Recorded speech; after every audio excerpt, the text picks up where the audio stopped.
The billionaire CEO stood on her penthouse balcony, champagne in hand, looking down at the single father covered in construction dust who'd just arrived at her daughter's New Year's party. "You actually showed up," Vanessa Bennett said, her voice dripping with contempt. "I suppose Chloe didn't mention we have standards here." Ethan Brooks met her cold stare without flinching. He had no idea that this woman, who saw him as nothing more than a working-class embarrassment, would one day break down in his arms and beg him to stay.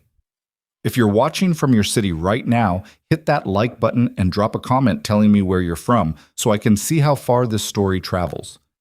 Because what happens next between a struggling single dad and the woman who despised him will change both their lives forever. Ethan Brooks sat in his truck outside the glass and steel high-rise in downtown Denver, engine idling, staring up at the building like it might bite him. His hands gripped the steering wheel harder than necessary. Through the windshield, snow drifted down in lazy spirals, catching the glow from the building's lobby lights. "This is stupid," he muttered. His phone buzzed. Another text from Chloe. "You're still coming, right?" "You promised." Ethan exhaled hard. He had promised. 3 months after their breakup, Chloe had somehow convinced him that staying friends was the mature thing to do. He wasn't sure he believed that, but he also wasn't the kind of man who went back on his word. He texted back, "Parking now." The truth was simpler and more pathetic than he wanted to admit. He was lonely. Not for Chloe specifically. That ship had sailed the moment she told him she needed space to find herself, which apparently meant a yoga retreat in Bali funded by her family's money.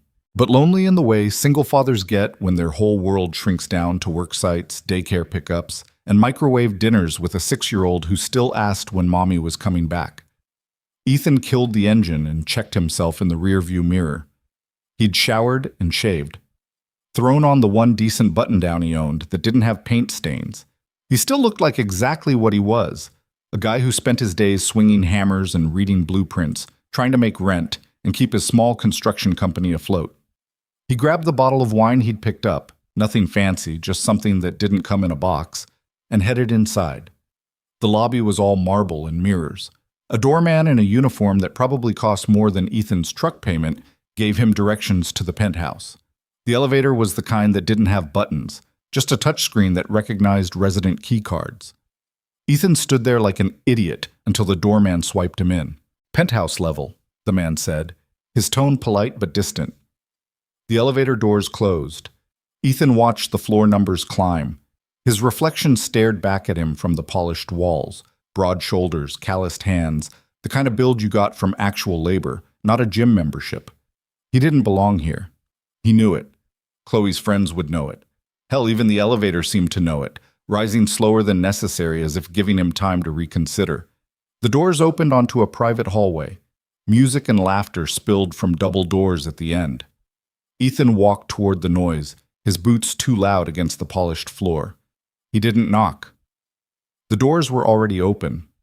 Inside, the penthouse sprawled out like something from a magazine spread, floor-to-ceiling windows overlooking the Denver skyline, furniture that looked uncomfortable on purpose, people in cocktail dresses and tailored suits holding drinks that probably had names he couldn't pronounce. Chloe spotted him immediately. She broke away from a group near the windows and rushed over, smiling too wide. She'd cut her hair short since Bali. It looked good. Everything about Chloe always looked good. That had never been the problem. "You made it." She hugged him, and Ethan awkwardly returned it, very aware of the eyes tracking them. "I'm so glad you came." "Yeah, well," Ethan held up the wine bottle. "Brought this." Chloe took it without looking at the label. "You're so sweet. Come on, let me introduce you to some people." "Actually, I'm good, But she was already pulling him deeper into the party. Ethan followed because he didn't have a better plan. She led him toward a group standing near the bar, talking over each other in that aggressive way people do when they're used to being listened to. "Everyone, this is Ethan," Chloe announced. "Ethan, this is Marcus, Jennifer, and Todd. We all went to Princeton together." Handshakes, polite smiles. The kind of sizing up that happens in 3 seconds flat. "So what do you do, Ethan?" Marcus asked. He had the build of a guy who'd played lacrosse in college and still brought it up. "I run a construction company." "Oh, interesting. Like commercial development?" Residential mostly, renovations, additions, that kind of thing. Ah, Marcus nodded like he'd just confirmed something. Small business. That's great, man. Really great. The conversation moved on. Ethan stood there holding a beer someone had handed him, half listening to a story about someone's terrible Airbnb experience in Tulum. Chloe kept touching his arm like she was proving something to the room. Look, we're still friends. See how mature I am? Ethan was about to make an excuse to leave when the energy in the room shifted. It was subtle, the way conversations paused mid-sentence, the way heads turned toward the hallway. A woman walked in, and the party seemed to rearrange itself around her without anyone actually moving. She was younger than Ethan expected, maybe 30, though she carried herself like someone who'd stopped counting years ago. Tall, dark hair pulled back in a way that looked effortless, but probably wasn't, wearing a black dress that fit like it had been designed specifically for her body. She moved through the room with the kind of confidence that didn't need to announce itself. Chloe went rigid beside him. "That's my mom," she said quietly. Ethan blinked. "Wait, what?" "Vanessa. I told you she might stop by." Ethan had a vague memory of Chloe mentioning her mother once or twice, something about being busy and difficult. He'd pictured someone older, corporate, the kind of person who wore pantsuits and had an assistant trailing behind her. Vanessa Bennett was none of those things. She stopped near the windows, accepting a glass of champagne from someone Ethan didn't recognize. A small crowd formed around her immediately. She listened more than she spoke, her expression neutral, unreadable. Even from across the room, Ethan could feel the pull. The way people leaned in when she said something, the way they laughed a beat too quickly at comments that probably weren't jokes. "She's kind of terrifying," Ethan said. Chloe made a sound that might have been a laugh. "You have no idea." Vanessa's gaze swept the room and landed on them. For a second, Ethan thought she might just nod and move on. Instead, she walked over, the crowd parting like water. "Chloe." Her voice was measured, controlled. "Happy New Year." "Hi, Mom." Chloe's smile went tight. "Glad you could make it." "I can only stay a few minutes. I have a call with Singapore at 11. "Of course you do." The tension between them was thick enough to cut. Ethan shifted his weight, suddenly very aware he was standing too close to a conversation he had no part in. Vanessa's eyes flicked to him. "And who's this?" "This is Ethan," Chloe said. "Ethan Brooks. We used to—" She hesitated. "We dated for a while." "I see." Vanessa's expression didn't change, but something in her gaze sharpened. She looked him over the way someone might inspect a used car. "Construction, right? Chloe mentioned you once." Ethan nodded. "Yeah, I run a small company here in Denver." "How quaint." She took a sip of champagne. The word hung in the air like a slap. "I'm sure that keeps you busy." "It does." "Well," Vanessa turned back to Chloe, "try not to stay out too late. You look tired." "I'm fine, Mom." "Of course." Vanessa's smile was thin. "Enjoy your party." She walked away without another glance at Ethan. He stood there, beer in hand, feeling like he'd just been dismissed by a teacher. "Sorry," Chloe muttered. "She's always like that." Like what?" "Cold. Judgmental. She thinks everyone's beneath her." Ethan watched Vanessa across the room. She was talking to someone in a suit, nodding along, but her eyes looked distant, empty almost. "She seems lonely," he said. Chloe laughed. "My mom? Lonely? She's worth like $2 billion. She doesn't have time to be lonely." But Ethan wasn't so sure. He'd seen that look before. In the mirror, late at night after his daughter had gone to bed, and the house was too quiet. The kind of loneliness that money couldn't touch. The party dragged on. Ethan made small talk with people whose names he immediately forgot. He watched Vanessa move through the room like a shark.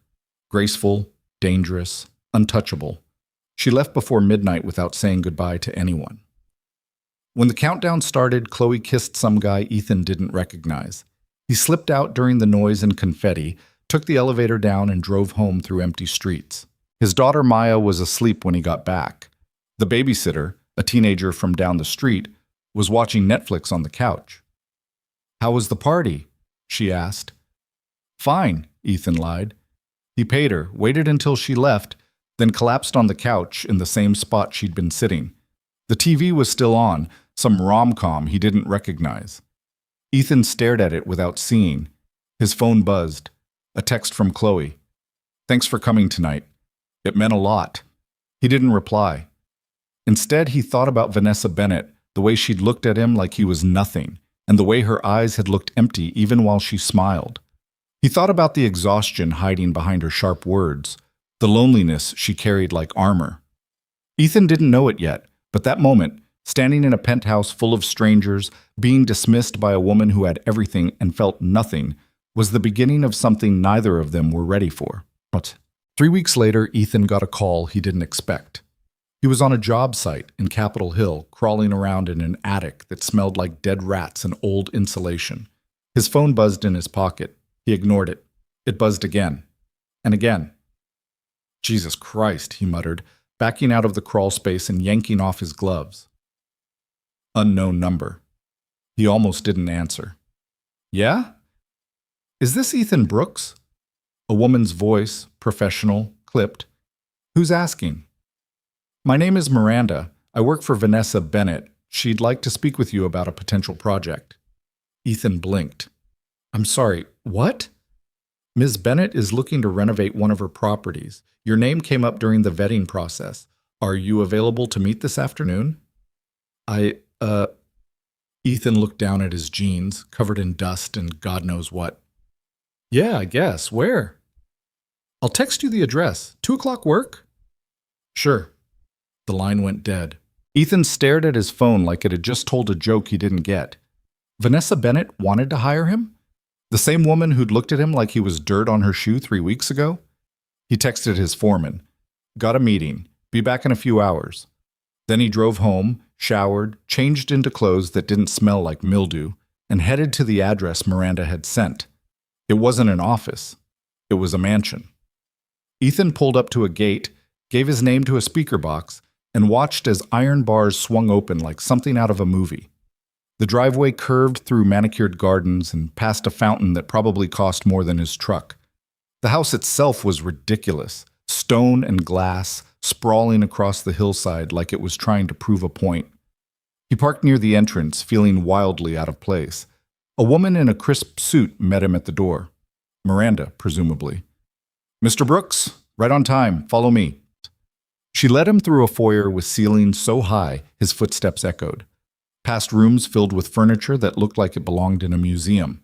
Down a hallway lined with art that Ethan was pretty sure he'd seen in textbooks. They stopped at a set of French doors. Miranda knocked once, then opened them without waiting for an answer. "Ms. Bennett, Mr. Brooks is here." "Send him in." Miranda stepped aside.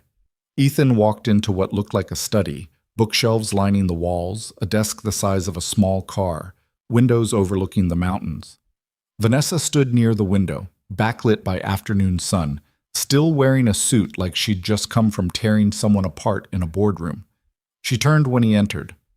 "Mr. Brooks, thank you for coming." "Yeah, no problem." Ethan shoved his hands in his pockets, trying not to look as uncomfortable as he felt. "Your assistant said something about a renovation?" "Not exactly." Vanessa gestured to a chair. "Sit." He sat. She didn't. "I'll be direct," Vanessa said. "I don't need your construction services. I called you here because Chloe has been talking about you nonstop for the past 3 weeks, and I wanted to see for myself what kind of man still occupies so much of my daughter's attention." Ethan's stomach dropped. "I'm sorry, what?" "She's not over you." Vanessa said it like a diagnosis, which is unfortunate because you're clearly not the kind of man she should be wasting her time on. Ethan stood up. "Look, I don't know what Chloe's been telling you, but we're done. We've been done. I came to this meeting thinking it was about work, not whatever this is. Sit down, Mr. Brooks." "I think I'm good standing." Vanessa's eyes narrowed. For a long moment, they just stared at each other. Then, unexpectedly, she smiled. It wasn't warm, but it was real. "You have a spine," she said. "That's more than I expected. Glad I could surprise you." Vanessa walked to the desk, poured herself a drink from a crystal decanter, and downed it in one go. Ethan watched, confused. "I apologize," she said finally. That was unfair. You didn't come here to be interrogated. No, I didn't. She poured another drink, offered him one. He shook his head. The truth is, Vanessa continued, I don't know why I called you. I saw your name on a contractor list my assistant was reviewing, and I thought... She stopped, looked out the window. I don't know what I thought. Ethan should have left. Every instinct told him to walk out, get in his truck, and forget this ever happened, but something about the way she stood there, shoulders tight, drink trembling slightly in her hand, made him stay. Are you okay? He asked. Vanessa laughed. It was a bitter, broken sound. That's a stupid question. Maybe, but I'm asking anyway. She turned to face him. Up close, without the armor of a party or a boardroom, Ethan could see the cracks, dark circles under her eyes, a tightness around her mouth, the kind of exhaustion that came from holding everything together when everything wanted to fall apart. I'm fine, she said. I'm always fine. That's not what I asked. Vanessa set her glass down hard enough that Ethan thought it might shatter. You don't know me, Mr. Brooks. You don't get to ask me questions like that. You're right, I don't. Ethan grabbed his jacket from the chair. But for what it's worth, you don't seem fine, and I don't think you called me here about Chloe. He walked to the door, stopped with his hand on the handle. If you actually need work done on this place, call me, otherwise lose my number. He left before she could respond. Ethan made it halfway to his truck before he heard the door open behind him. Wait. He turned. Vanessa stood on the steps, arms crossed against the cold. I lied, she said. I do need work done. The East Wing hasn't been touched in years. It's falling apart. Ethan waited. And She hesitated. I could use someone who doesn't bullshit me. I charge a fair rate, no discounts because you're rich. I wouldn't expect one. And I don't work weekends. I've got a kid. Something shifted in Vanessa's expression. Chloe mentioned you have a daughter. Yeah, Maya. She's 6. Vanessa nodded slowly. Okay. Okay? Start Monday. Miranda will send over the details. Ethan should have asked more questions. Should have gotten a deposit, a contract, something in writing. Instead, he just nodded and got in his truck. He didn't look back, but he felt Vanessa watching him all the way down the driveway. Monday morning, Ethan showed up at 7 sharp with his tools and his best poker face. Miranda met him at the door again, this time with blueprints, a key card, and a list of rules longer than Ethan's arm. No smoking, no loud music, no unauthorized personnel, no going into the West Wing or the second-floor master suite. Got it, Ethan said. Anything else? Ms. Bennett works from home most mornings. Try not to disturb her. I'll do my best. The East Wing was worse than he'd expected.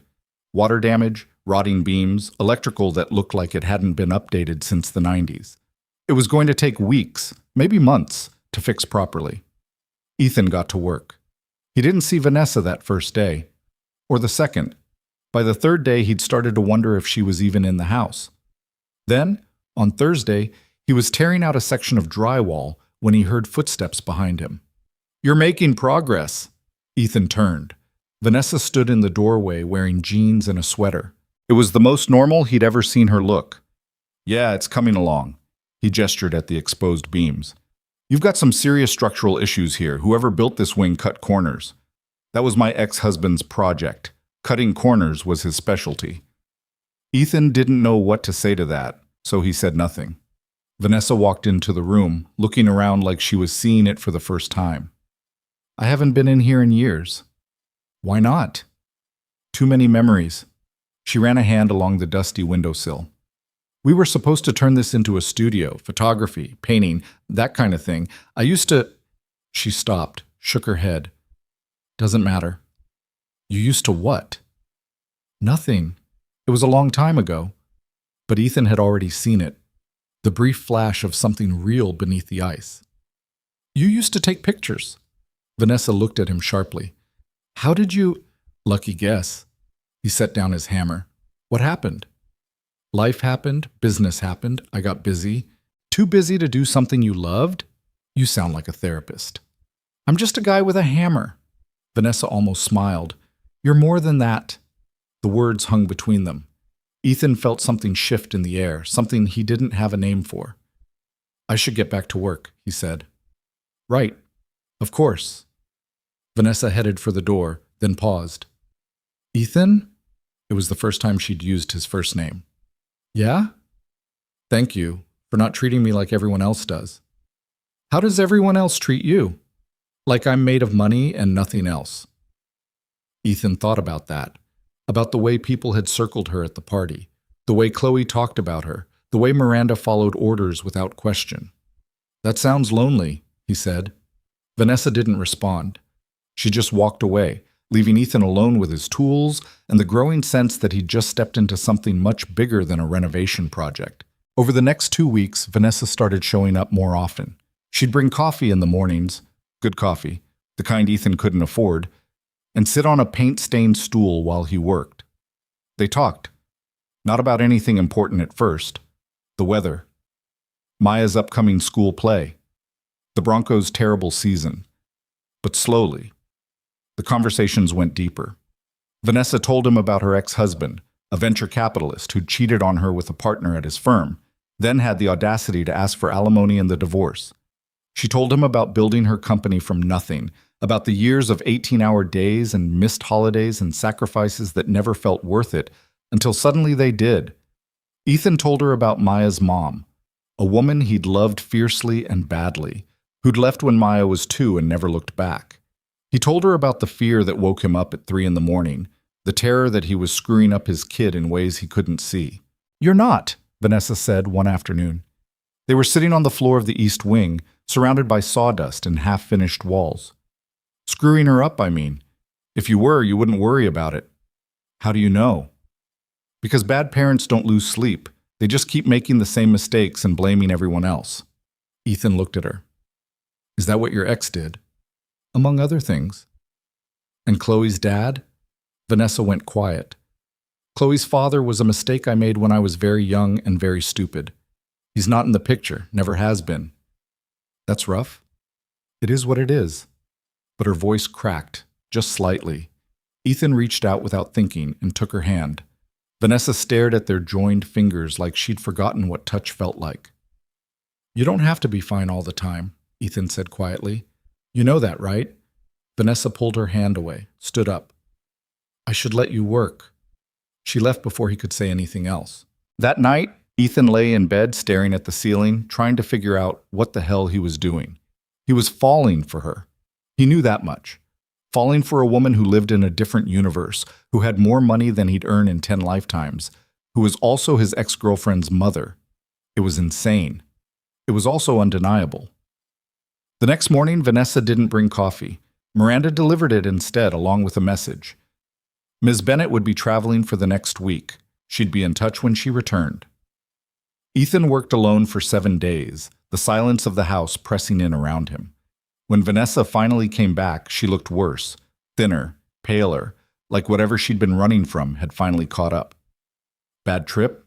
Ethan asked. "You could say that." She handed him an envelope. "Your payment for the month, plus a bonus." Ethan opened it. The check inside was for triple what they'd agreed on. "I can't accept this." "You can and you will. You've done excellent work." "Vanessa, don't." Her voice was sharp. "Just take the money, finish the job, and let's keep this professional." Ethan stared at her. "What happened?" "Nothing happened." "Bullshit." Vanessa's composure cracked. "You want to know what happened? I went to New York for a business summit and ran into my ex-husband with his new wife. 23 years old, pregnant, glowing. And everyone there looked at me like I was the pathetic one. The woman who couldn't keep a man. The ice queen who chose boardrooms over babies. So yes, Ethan, something happened. Reality happened. She was crying.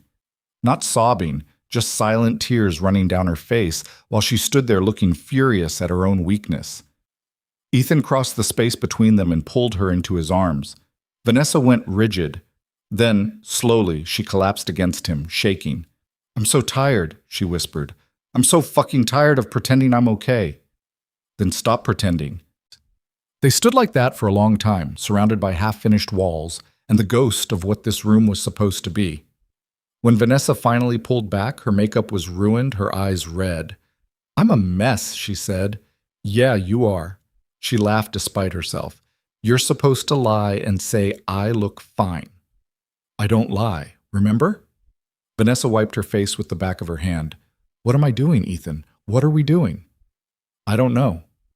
"This is insane." "Probably." "You're Chloe's ex-boyfriend." "I know. And you're Vanessa," Ethan said simply. "That's all you need to be." Something broke open in her expression. Before Ethan could second-guess himself, he leaned in and kissed her. Vanessa froze for half a second. Then she kissed him back, desperate and clumsy, like she'd forgotten how. When they finally broke apart, they were both breathing hard. "This is a terrible idea," Vanessa said. "Worst one I've ever had." "I'm serious, Ethan. We can't, I know." But neither of them moved. Outside, snow started falling again, covering the city in white. Inside, two people who'd spent years building walls around their hearts stood in the ruins of an unfinished room and let themselves fall apart together. They didn't talk about the kiss. For 3 days after it happened, Ethan showed up at the mansion, worked on the East Wing, and left without seeing Vanessa. She was there. He could feel her presence in the house, hear occasional footsteps overhead, catch glimpses of her through windows. But she stayed away. Miranda delivered coffee and payments. The work continued in careful silence. On the 4th day, Ethan was replacing a rotted window frame when his phone rang. Maya's school. "Mr. Brooks, this is Principal Chen. Maya's fine, but we need you to come pick her up. She's had a bit of an incident." Ethan's stomach dropped. "What kind of incident?" "She got into a fight with another student. No one's hurt, but we have a zero-tolerance policy." A fight, Maya. His daughter was the kid who cried when they had to return hermit crabs to the pet store. "Are you sure?" "Quite sure." "Can you come get her?" Ethan was already grabbing his keys. "I'll be there in 20 minutes. He texted Miranda on his way out. "Family emergency. Back tomorrow." The drive to Maya's elementary school took 15 minutes of breaking every speed limit. Ethan's mind raced through possibilities. Maya didn't fight. She was shy, quiet, the kind of kid who made friends with wounded birds and insisted on catch and release when they went fishing. He found her sitting outside the principal's office, legs swinging, face blotchy from crying. When she saw him, she ran into his arms. "I'm sorry, Daddy. I'm really sorry." Ethan held her tight. "It's okay, baby. Just tell me what happened." Principal Chen called them into her office. The other kid, a boy twice Maya's size named Brandon, sat with his mother, looking smug. "Maya pushed Brandon during recess," Principal Chen explained. "He fell and scraped his knee." "He said my mom didn't want me," Maya's voice cracked. "He said that's why she left and never comes back. He said I'm a charity case because you can't afford a real house." The room went quiet. Ethan looked at Brandon's mother. She had the decency to look uncomfortable. "I'm sorry my daughter pushed your son," Ethan said evenly. "But maybe teach your kid not to bully 6-year-olds about their deadbeat parents." "Excuse me?" The woman's face went red. "My son was just stating facts. Your son," Ethan cut her off, "is an asshole, and he learned it from somewhere." "Mr. Brooks," Principal Chen stood up, "that language is completely inappropriate." "So is telling a first grader she's unwanted because her mother abandoned her. But here we are." Ethan picked up Maya, who wrapped her arms around his neck and buried her face in his shoulder. "We're leaving. You can mail me whatever suspension paperwork you need to. Come on, sweetheart." He carried her out of the building and into the truck. Maya didn't speak until they were halfway home. "Am I in trouble?" she asked quietly. "No, baby, you're not in trouble." "I shouldn't have pushed him." "Probably not. But I get why you did." Ethan glanced at her in the rear-view mirror. "What Brandon said wasn't true. You know that, right? You're not a charity case, and your mom leaving, that's on her, not you." "Then why did she go?" It was the question Maya had stopped asking a year ago, the one Ethan had hoped she'd forgotten. He pulled into a gas station parking lot and turned around to face her. "Some people aren't ready to be parents," he said carefully. "Your mom loved you, but she didn't know how to be a mom. That doesn't mean you're not enough. It means she had problems that had nothing to do with you. Do you think she misses me? Ethan's heart broke. I don't know, sweetheart. Maybe. But what I do know is that you've got me, and I'm not going anywhere. Ever. You understand? Maya nodded, wiping her eyes. Can we get ice cream? It's 11 in the morning. You said I'm not in trouble. Ethan laughed despite everything. Fair point. Ice cream it is. They went to Maya's favorite place, a mom-and-pop shop that served portions big enough to feed a family. Maya got chocolate with gummy bears. Ethan got coffee flavor and immediately regretted it. They were halfway through their cones when Ethan's phone rang. Unknown number. Yeah? Ethan? Vanessa's voice. Miranda said you had a family emergency. Is everything all right? Yeah, just eat. He glanced at Maya, who was trying to catch a dripping scoop with her tongue. Maya got suspended for defending herself against a bully. We're having ice cream about it. A pause. Is she okay? She's 6 and eating her feelings, so yeah, pretty much. Would it be all right if I came by? I'd like to talk to you, not about work. Ethan's chest tightened. Vanessa, I don't think, please. I've been avoiding you for 3 days and I can't do it anymore. I need to say some things. Maya looked up at him, ice cream on her nose. Ethan made a decision he'd probably regret.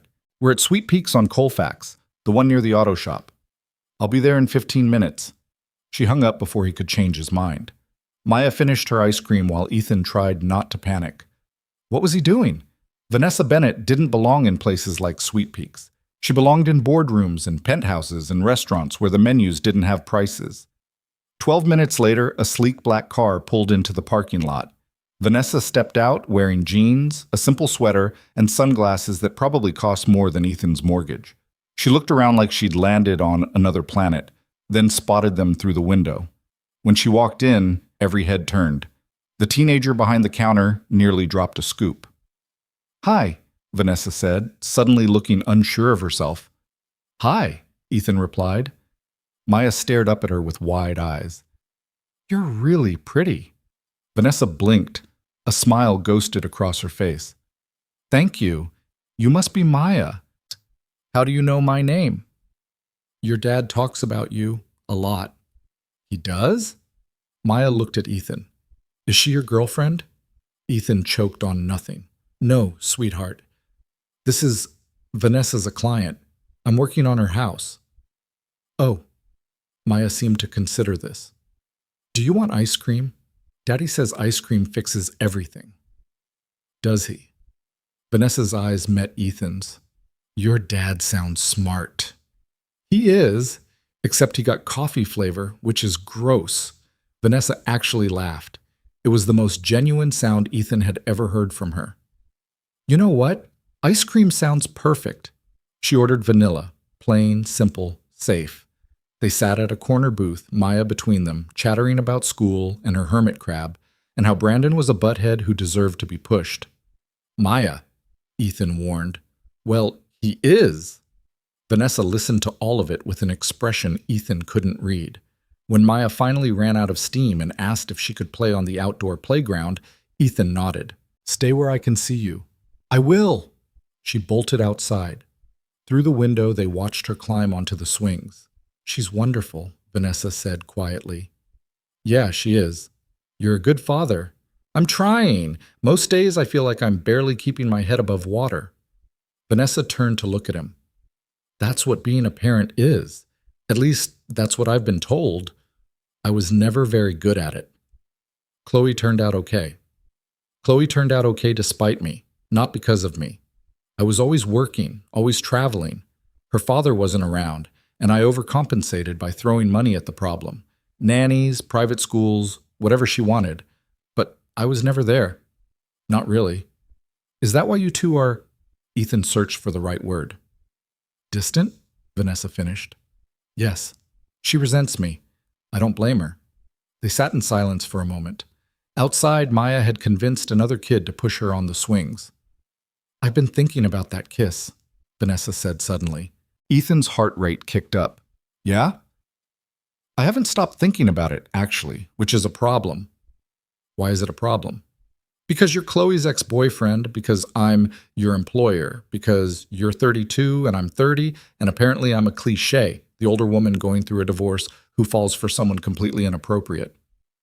I'm younger than you, Ethan pointed out, not some 20-year-old kid, and last I checked, 2 years doesn't make you a cliché. You know what I mean. Do I? Because from where I'm sitting, this feels like you looking for excuses to run away from something that scares you. Vanessa's jaw tightened. You don't know what scares me. Then tell me. I'm scared, she said, voice low and fierce, that this is real. That I actually feel something for you. And it's not just loneliness or rebound or whatever psychological label I can slap on it to make it go away. I'm scared that I'm going to hurt you, or you're going to hurt me, or Chloe's going to hate me even more than she already does. I'm scared that everyone's going to look at us and see exactly what they want to see. A rich woman buying companionship, and a working-class guy looking for a meal ticket. Is that really what you think people will say? It's what they've already said about my ex and his new wife, about every relationship I've ever tried to have. I'm the ice queen, remember? The woman who's too cold, too ambitious, too much of everything except what actually matters. Ethan reached across the table and took her hand. She didn't pull away this time.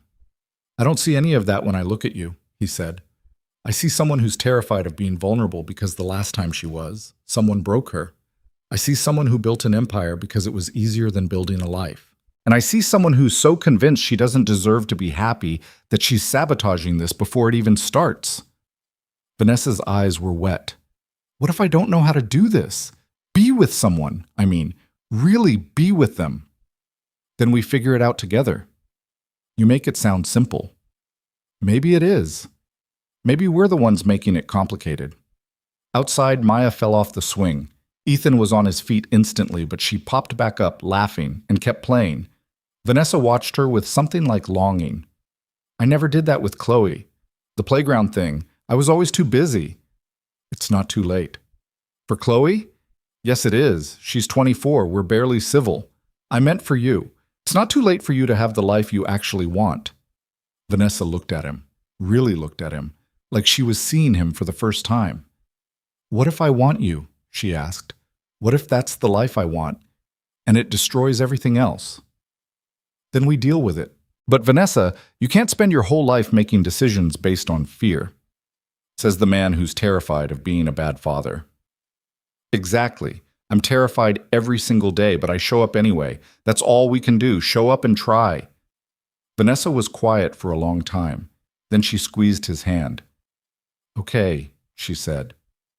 Okay? Let's try. Whatever this is, let's try.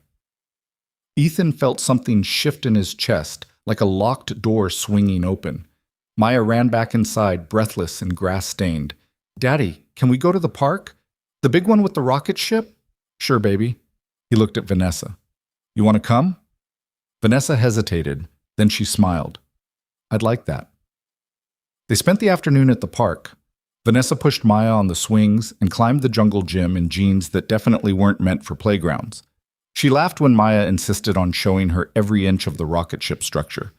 She sat in the grass and didn't complain when she got dirt on her sweater. Ethan watched from a bench, his heart doing things he didn't have words for. When the sun started setting, they walked back to the parking lot. Maya held Vanessa's hand without being asked. Will you come over for dinner? Maya asked.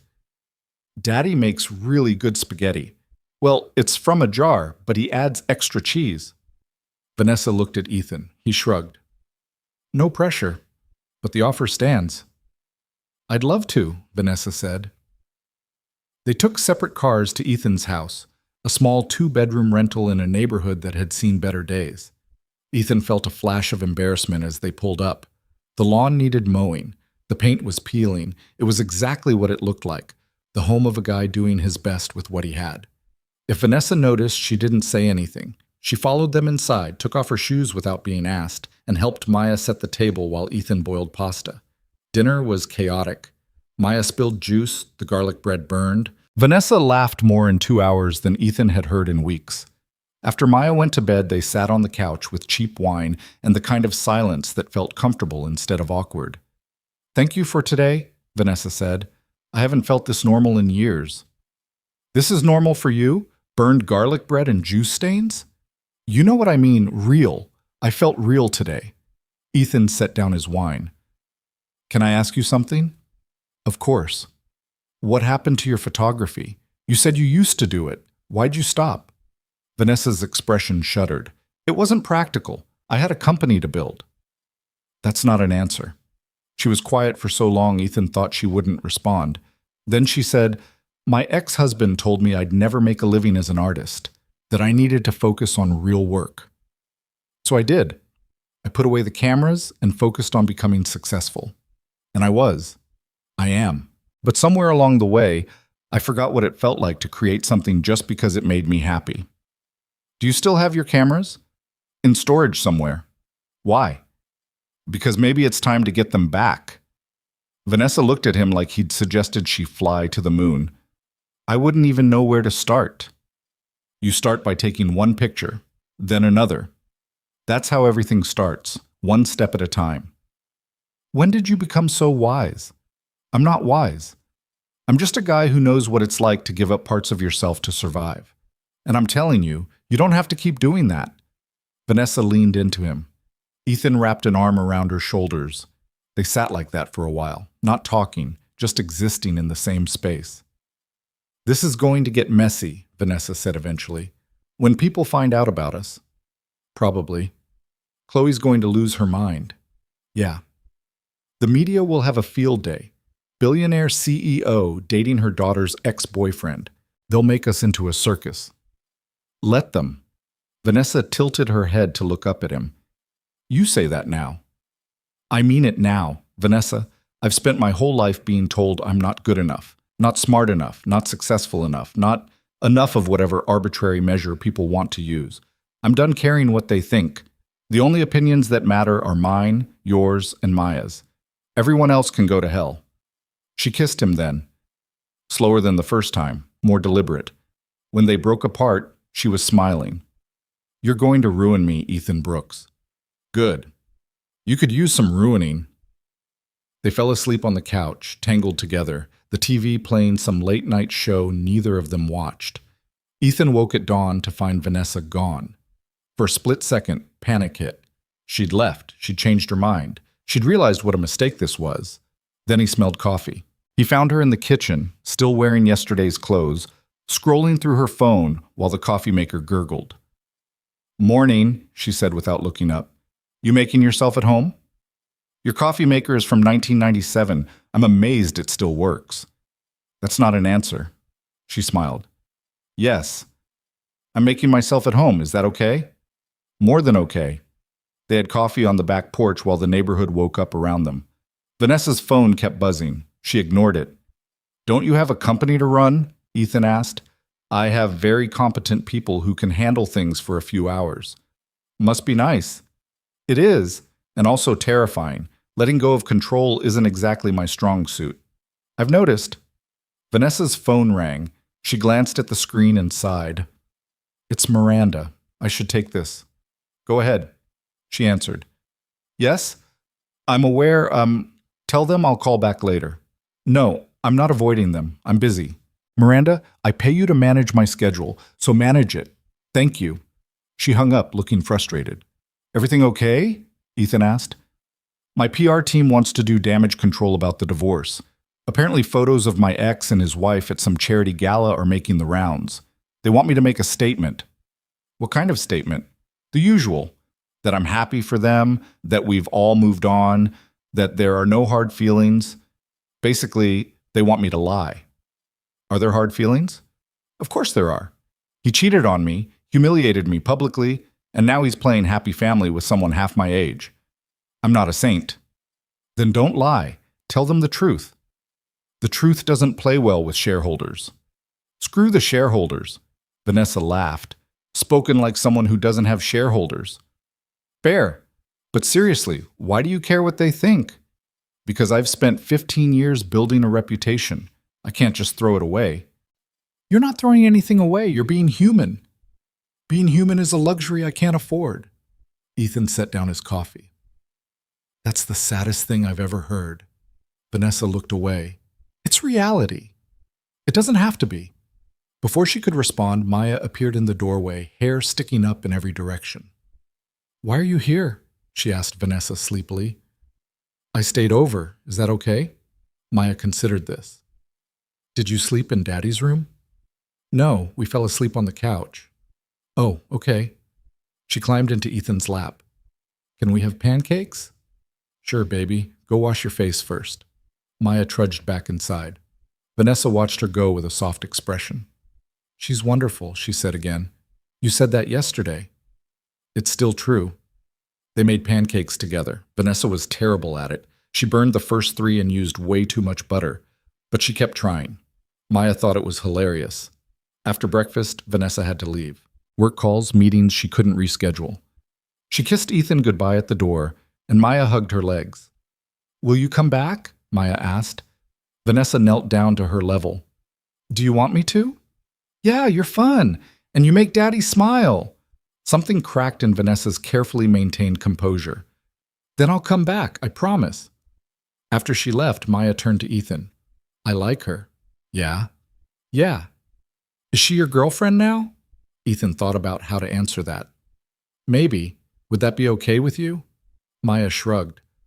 "I guess, as long as she keeps making you smile. You don't smile enough, Daddy." The simplicity of it broke Ethan's heart. Over the next 2 weeks, Vanessa became a fixture in their lives. She came over for dinners, helped with homework even though first-grade math confused her more than quarterly earnings reports. She showed up at Maya's school play and sat in the back row, watching with the kind of focus she usually reserved for board meetings. The East Wing renovation progressed. Ethan and Vanessa worked side by side most mornings. Him on construction, her on her laptop, both of them stealing glances when they thought the other wasn't looking. One afternoon, Ethan found a box in the storage room. Inside were cameras, professional-grade equipment covered in dust. He brought them to Vanessa. "Where did you find these?" she asked. "Storage closet. I think we should set up the East Wing as your studio, like you originally planned." "Ethan, I can't." "Why not?" "Because I don't even know if I remember how to use these anymore." "So relearn. You've got time." Vanessa held one of the cameras like it was a fragile thing. "What if I'm not good anymore?" "What if you are?" She didn't have an answer for that. But the next morning, Ethan arrived to find her in the East Wing, camera in hand, photographing the way light came through the windows. She was so focused she didn't hear him come in. He watched her work, watched the way her whole body relaxed when she was behind the lens.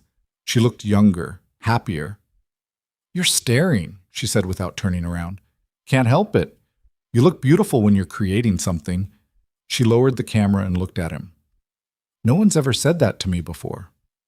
"Then you've been around the wrong people." Vanessa crossed the room and kissed him. It was becoming easier, this thing between them, more natural. "Thank you," she whispered against his mouth. "For what?" "For reminding me who I used to be. Before I became the ice queen everyone expects." "You were never just that. You just forgot." They spent the afternoon like that, Ethan working, Vanessa photographing, both of them building something neither of them quite had words for yet. But reality had a way of crashing in. It started with a phone call from Chloe. Ethan was at home when his phone rang. He almost didn't answer. "Hey, Chloe, we need to talk." Her voice was cold. "About my mother." Ethan's stomach dropped. "What about her?" "Are you sleeping with her?" The question hung in the air like a grenade. "Chloe, just answer the question, Ethan. Are you sleeping with my mother?" "It's not like that." "Oh my God, you are." She laughed, but there was no humor in it. "You're actually sleeping with my mother. What the hell is wrong with you?" "Chloe, listen to me." "No, you listen to me. Whatever you think this is, it's not real. My mother doesn't do relationships. She does business deals. And right now, you're the latest acquisition. When she gets bored, she'll throw you away like she does everyone else. You don't know what you're talking about. I know my mother better than you ever will. And I'm telling you, this is going to end badly. For both of you." "Maybe. But that's our choice to make." Chloe was quiet for a moment. When she spoke again, her voice shook. "I thought you were different. I thought you were one of the good ones. But you're just like everyone else. You see her money and her power and you can't help yourself." "That's not true. Isn't it? Come on, Ethan. A billionaire CEO wants to slum it with a construction worker. You really think that's about love? The words hit harder than Ethan wanted to admit. Chloe, I'm sorry this hurts you, but Vanessa and I, we're trying to figure this out, and I need you to respect that. Respect? She laughed again. You want me to respect the fact that my ex-boyfriend is dating my mother? Are you insane? I want you to understand that this isn't about you. This is about two people who found something real in the middle of all the mess. It's always about me when it comes to my mother. Everything she does is calculated, and you're just another piece on the board. She hung up before Ethan could respond. He sat there for a long time, phone in hand, Chloe's words echoing in his head. When Vanessa called an hour later, he told her everything. She's angry, Vanessa said quietly. I expected that. She thinks I'm using you for money. Are you? The question caught him off guard. What? No, Vanessa, you can't actually think. I don't, but other people will. Chloe's right about that much.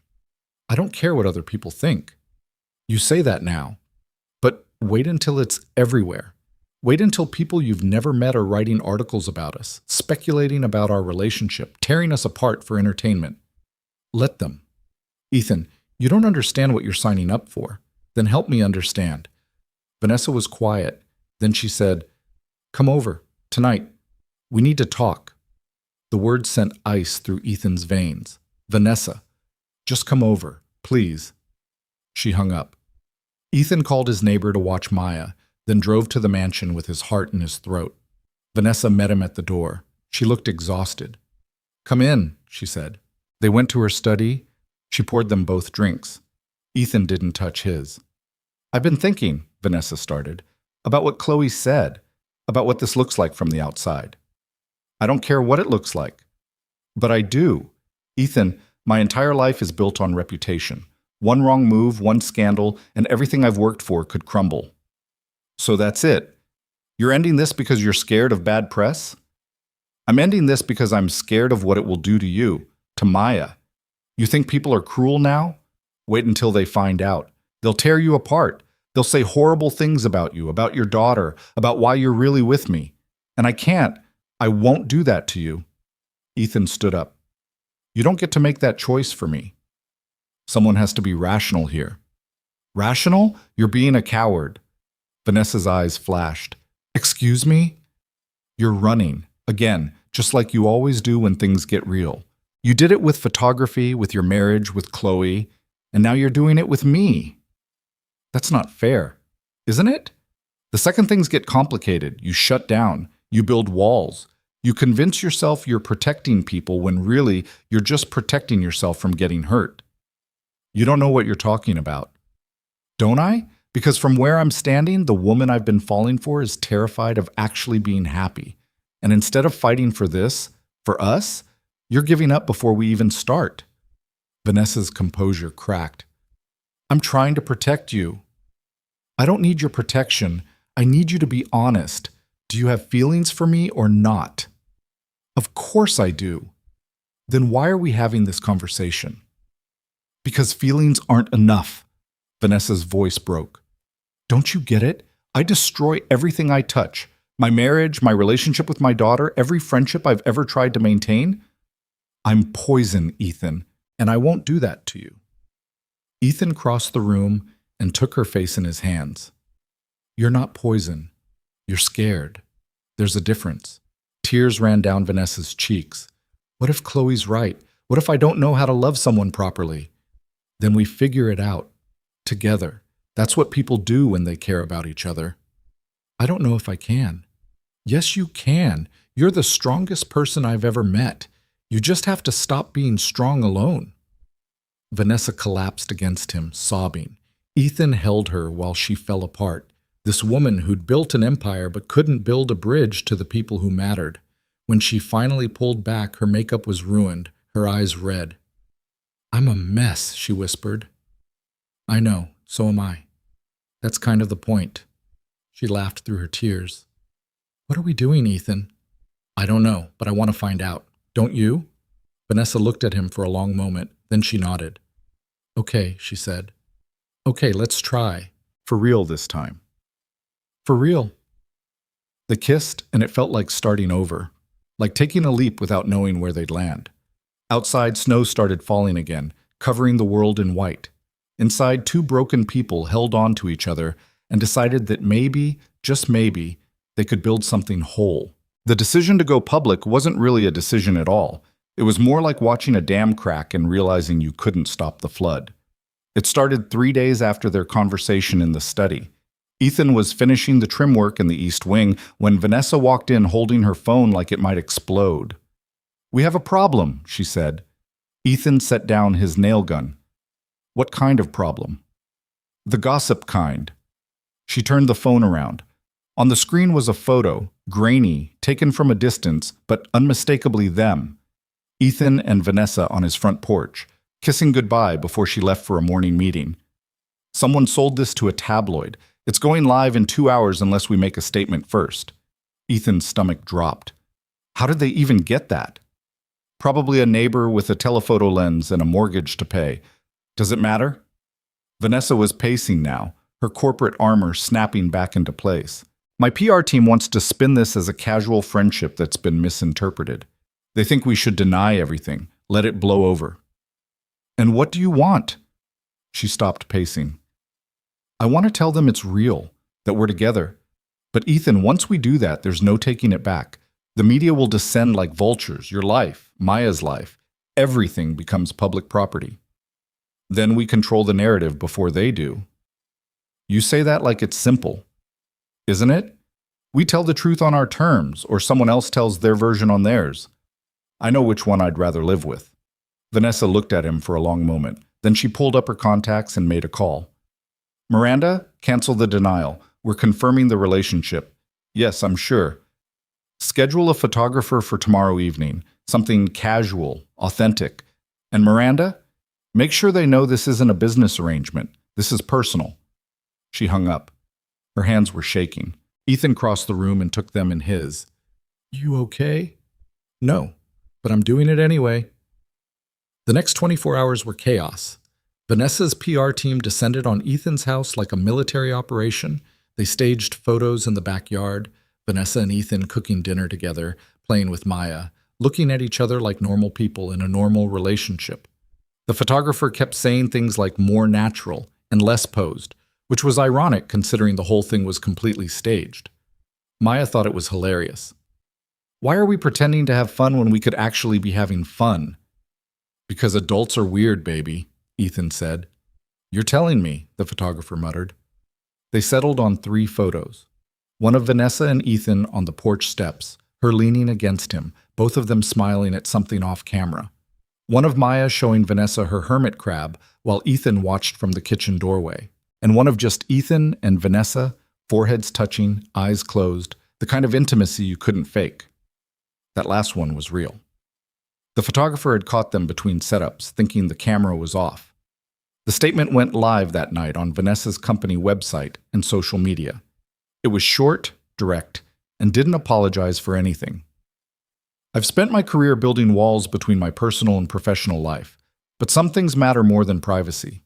Ethan Brooks is one of them. We're together, we're happy, and we'd appreciate the space to figure out what that means without the world weighing in." The internet lost its mind. Ethan watched the comments roll in from his couch, Vanessa beside him with a glass of wine that she kept refilling. "Billionaire slumming with the help," one comment read.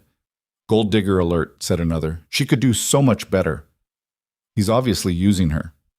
"Age gap is weird." "This is fake. PR stunt." Good for them, honestly. That last one got buried under 100 responses calling the commenter naive. "Jesus," Ethan muttered. "Welcome to my world." Vanessa's voice was flat. "This is what I meant. They don't know us, but that won't stop them from deciding who we are." "Does it bother you, what they're saying?"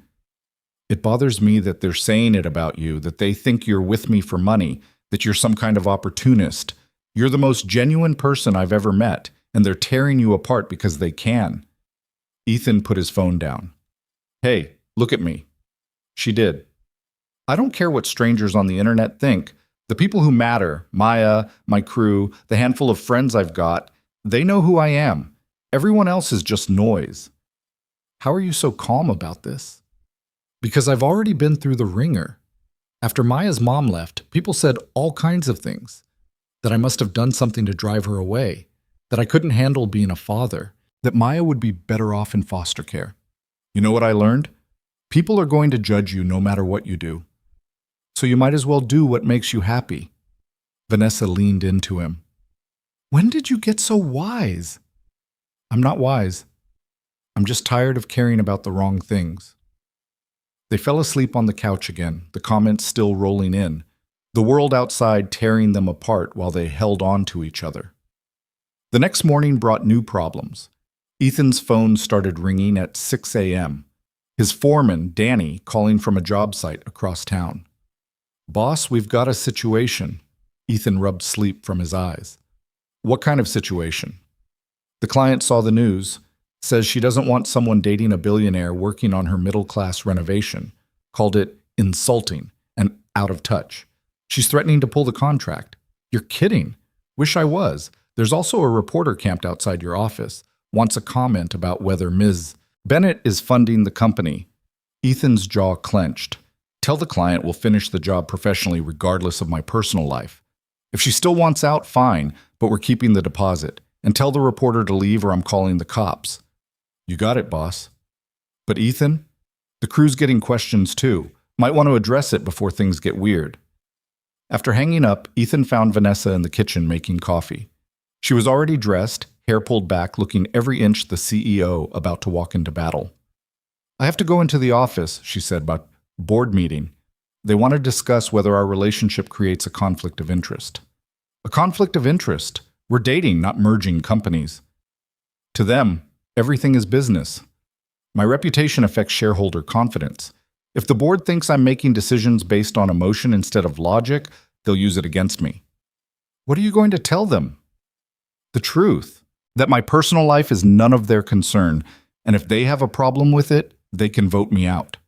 She said it confidently, but Ethan could see the fear underneath. You want me to come with you? To a board meeting? Ethan, that would only make things worse. Then what can I do? She kissed him quickly. Keep being yourself. Don't let them change you. That's all I need. She left before he could respond. The day got worse from there. 2 more clients called to reconsider their contracts. A supplier Ethan had worked with for years suddenly needed payment up front instead of on delivery. Just a precaution, they said. But Ethan knew what it really meant. They thought he'd suddenly flake, that dating Vanessa made him unreliable. By noon, Ethan was seriously questioning every choice that had led him here. He was on a job site in Highlands Ranch when Chloe showed up. She pulled up in a Tesla, stepped out looking like she'd come straight from a yoga class, and walked right past the crew like she owned the place. We need to talk, she said. Ethan set down his drill. Not here. Yes, here. I don't care who hears this. Danny and the other guys suddenly found reasons to be very busy on the other side of the house. Fine, Ethan said. Talk. What the hell are you doing with my mother? I'm dating her. You already know this. Dating her? Ethan, you're destroying her. Do you have any idea what the board is doing right now? They're questioning her judgment, her competence. There's talk of forcing her out if this relationship continues. That's not on me. That's on a board of old men who can't handle a woman having a personal life. It's on both of you. Chloe's voice cracked. She's worked her entire life to build that company, and you're going to take it away from her because you can't see past your own ego. My ego? Chloe, your mother is a grown woman who makes her own choices. She chose this. She chose me. I didn't manipulate her or trick her or whatever story you're telling yourself. She's vulnerable right now. The divorce broke her, even if she won't admit it. And you swooped in at exactly the right moment to play hero. It's textbook. Ethan stepped closer. You want to know what's textbook? A daughter who resents her mother so much that she can't stand to see her happy. That's what's happening here. You're pissed because for once, Vanessa is putting herself first instead of bending over backward to please everyone else. Chloe's face went red. You don't know anything about our relationship. I know enough. I know she spent your whole childhood working to give you the best life possible. I know she sacrificed her own happiness so you'd never want for anything. And I know you've never forgiven her for it. She chose work over me, every single time. Maybe. But she's trying now. And instead of meeting her halfway, you're sabotaging the first real relationship she's had in years. Because it's with you, my ex-boyfriend. How am I supposed to be okay with that? You're not. I get it. It's weird and uncomfortable and probably feels like a betrayal. But Chloe, this isn't about you. This is about two people who found something real in the middle of all the mess. And if you can't support that, fine. But don't pretend you're protecting her when really you're just punishing her for not being the mother you wanted. Chloe stared at him, tears streaming down her face. I hate you. I know. She walked back to her car without another word. Ethan watched her drive away, his chest tight. Danny came around the corner. You okay, boss? Yeah, just family drama. The Billionaire kind of family drama. Must be nice. Ethan laughed despite himself. It's really not. When Vanessa came over that night, she looked like she'd been through a war. Board meeting went well, I take it, Ethan said. They gave me an ultimatum. End the relationship or step down from the CEO position. Ethan's blood went cold. What did you say? I told them to go to hell. She dropped her bag and collapsed on the couch. Well, I said it more professionally than that, but the sentiment was the same. Vanessa, you can't lose your company over me. It's not over you, it's over the principal. I've spent 15 years letting that board dictate every aspect of my life, where I travel, who I hire, what charities I support. I'm done. If they want me out, they can make their move. But I'm not giving you up because a bunch of old men in suits can't handle the idea of me being human. Ethan sat beside her. Are you sure about this? No, I'm terrified, but I'm also exhausted from being the person everyone expects me to be. I want to be the person I actually am, and that person is in love with you. The words hung in the air between them. Say that again, Ethan said quietly. I'm exhausted? The other part. Vanessa turned to face him. I'm in love with you, completely, stupidly, inconveniently in love with you, and I have no idea what I'm doing, but I don't want to stop. Ethan kissed her, slow and deep and full of everything he didn't know how to say out loud. When they broke apart, he said, I love you too, in case that wasn't obvious. It wasn't. You're very hard to read. Likewise. They stayed like that for a while, wrapped up in each other, the world outside still screaming, but somehow distant now. The storm hit hardest 3 days later. A media outlet ran a full exposé. Billionaire's dirty secret, CEO, Vanessa Bennett's affair with daughter's ex-boyfriend. It was brutal. They dug into Ethan's past, his ex, his financial struggles, his modest background. They interviewed people who barely knew him and let them speculate wildly. One quote from a former client. He was always looking for a break. Guess he found one. The article made it sound like Ethan had orchestrated the whole thing, like he'd targeted Vanessa from the moment they met. Ethan read it sitting in his truck, hands shaking. His phone rang. Vanessa. Don't read it, she said immediately. Too late. Ethan, none of it is true, you know that. Do I? Because they make a pretty convincing case. Single dad, struggling business, suddenly dating a billionaire. Looks pretty convenient from the outside. You can't actually believe, I don't, but everyone else will. My clients certainly do. I lost another contract this morning, and Maya's school called. Apparently some parents are concerned about her being around opportunistic influences. They're worried I'm teaching her bad values. That's insane. That's reality. Vanessa, I can't. His voice cracked. I can't do this to her. She's 6. She shouldn't have to deal with this because her dad fell for the wrong person. I'm not the wrong person. You know what I mean. Vanessa was quiet for a long time. When she spoke, her voice was small. Are you breaking up with me? No. Maybe. I don't know. Ethan hit the steering wheel in frustration. I just need some space to think. Space, right. That's what people say before they leave. Vanessa. No, I get it. The pressure's too much. I told you this would happen. Don't do that. Don't turn this into you being right. Then what is it? It's me trying to figure out how to protect my daughter while also being with the woman I love. And right now, I don't see how to do both. The line went dead. Ethan sat in his truck for another hour, watching people walk by, living normal lives that didn't include media circuses and impossible choices. When he finally went home, Maya was watching cartoons. She looked up when he came in. "Daddy, some kids at school said you're a gold digger. What's a gold digger?" Ethan's heart shattered. He sat beside her and turned off the TV. It's a mean thing people say when they don't understand something. "Am I in trouble because of Vanessa?" "No, baby, you're not in trouble. Adults are just being stupid." "Do you love her?" "Yeah, I do." "Does she love you?" "I think so." Maya considered this. "Then who cares what other people think?" Out of the mouths of 6-year-olds. "You're right," Ethan said. "You're absolutely right." He called Vanessa back. She answered on the first ring. "I'm sorry," he said. "I panicked. But Maya just reminded me of something important." "What's that?" "That the only opinions that matter are the ones from people who actually know us. Everyone else is just noise." "You said that before."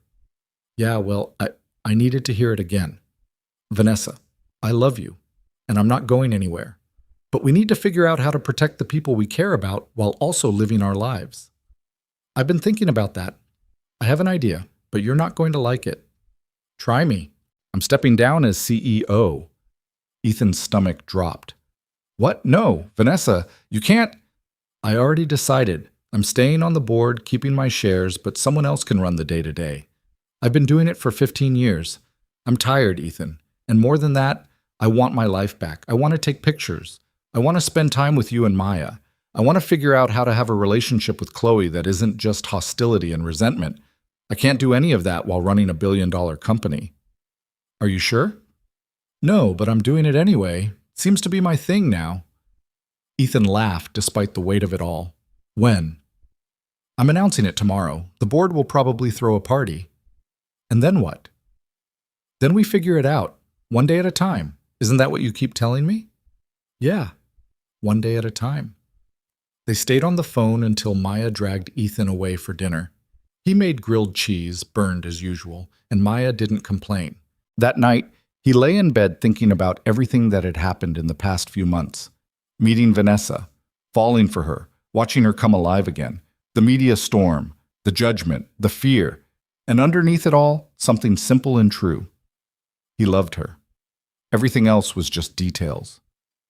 The next morning, Vanessa's announcement went live. The business world erupted again, but this time the narrative was different. Vanessa Bennett steps down to focus on personal life. CEO chooses love over boardroom. Billionaire's surprising new chapter. It wasn't all positive. Plenty of people called it a mistake, said she was throwing away her legacy. But there was something else, too. A thread of respect, of understanding. Ethan was on a job site when his phone buzzed with a text from Vanessa. "It's done. I'm officially a woman of leisure. How does it feel?" "Terrifying. Also kind of amazing. Can you come over tonight? I want to show you something. I'll be there." He showed up at 7 with takeout Chinese and a bottle of cheap wine.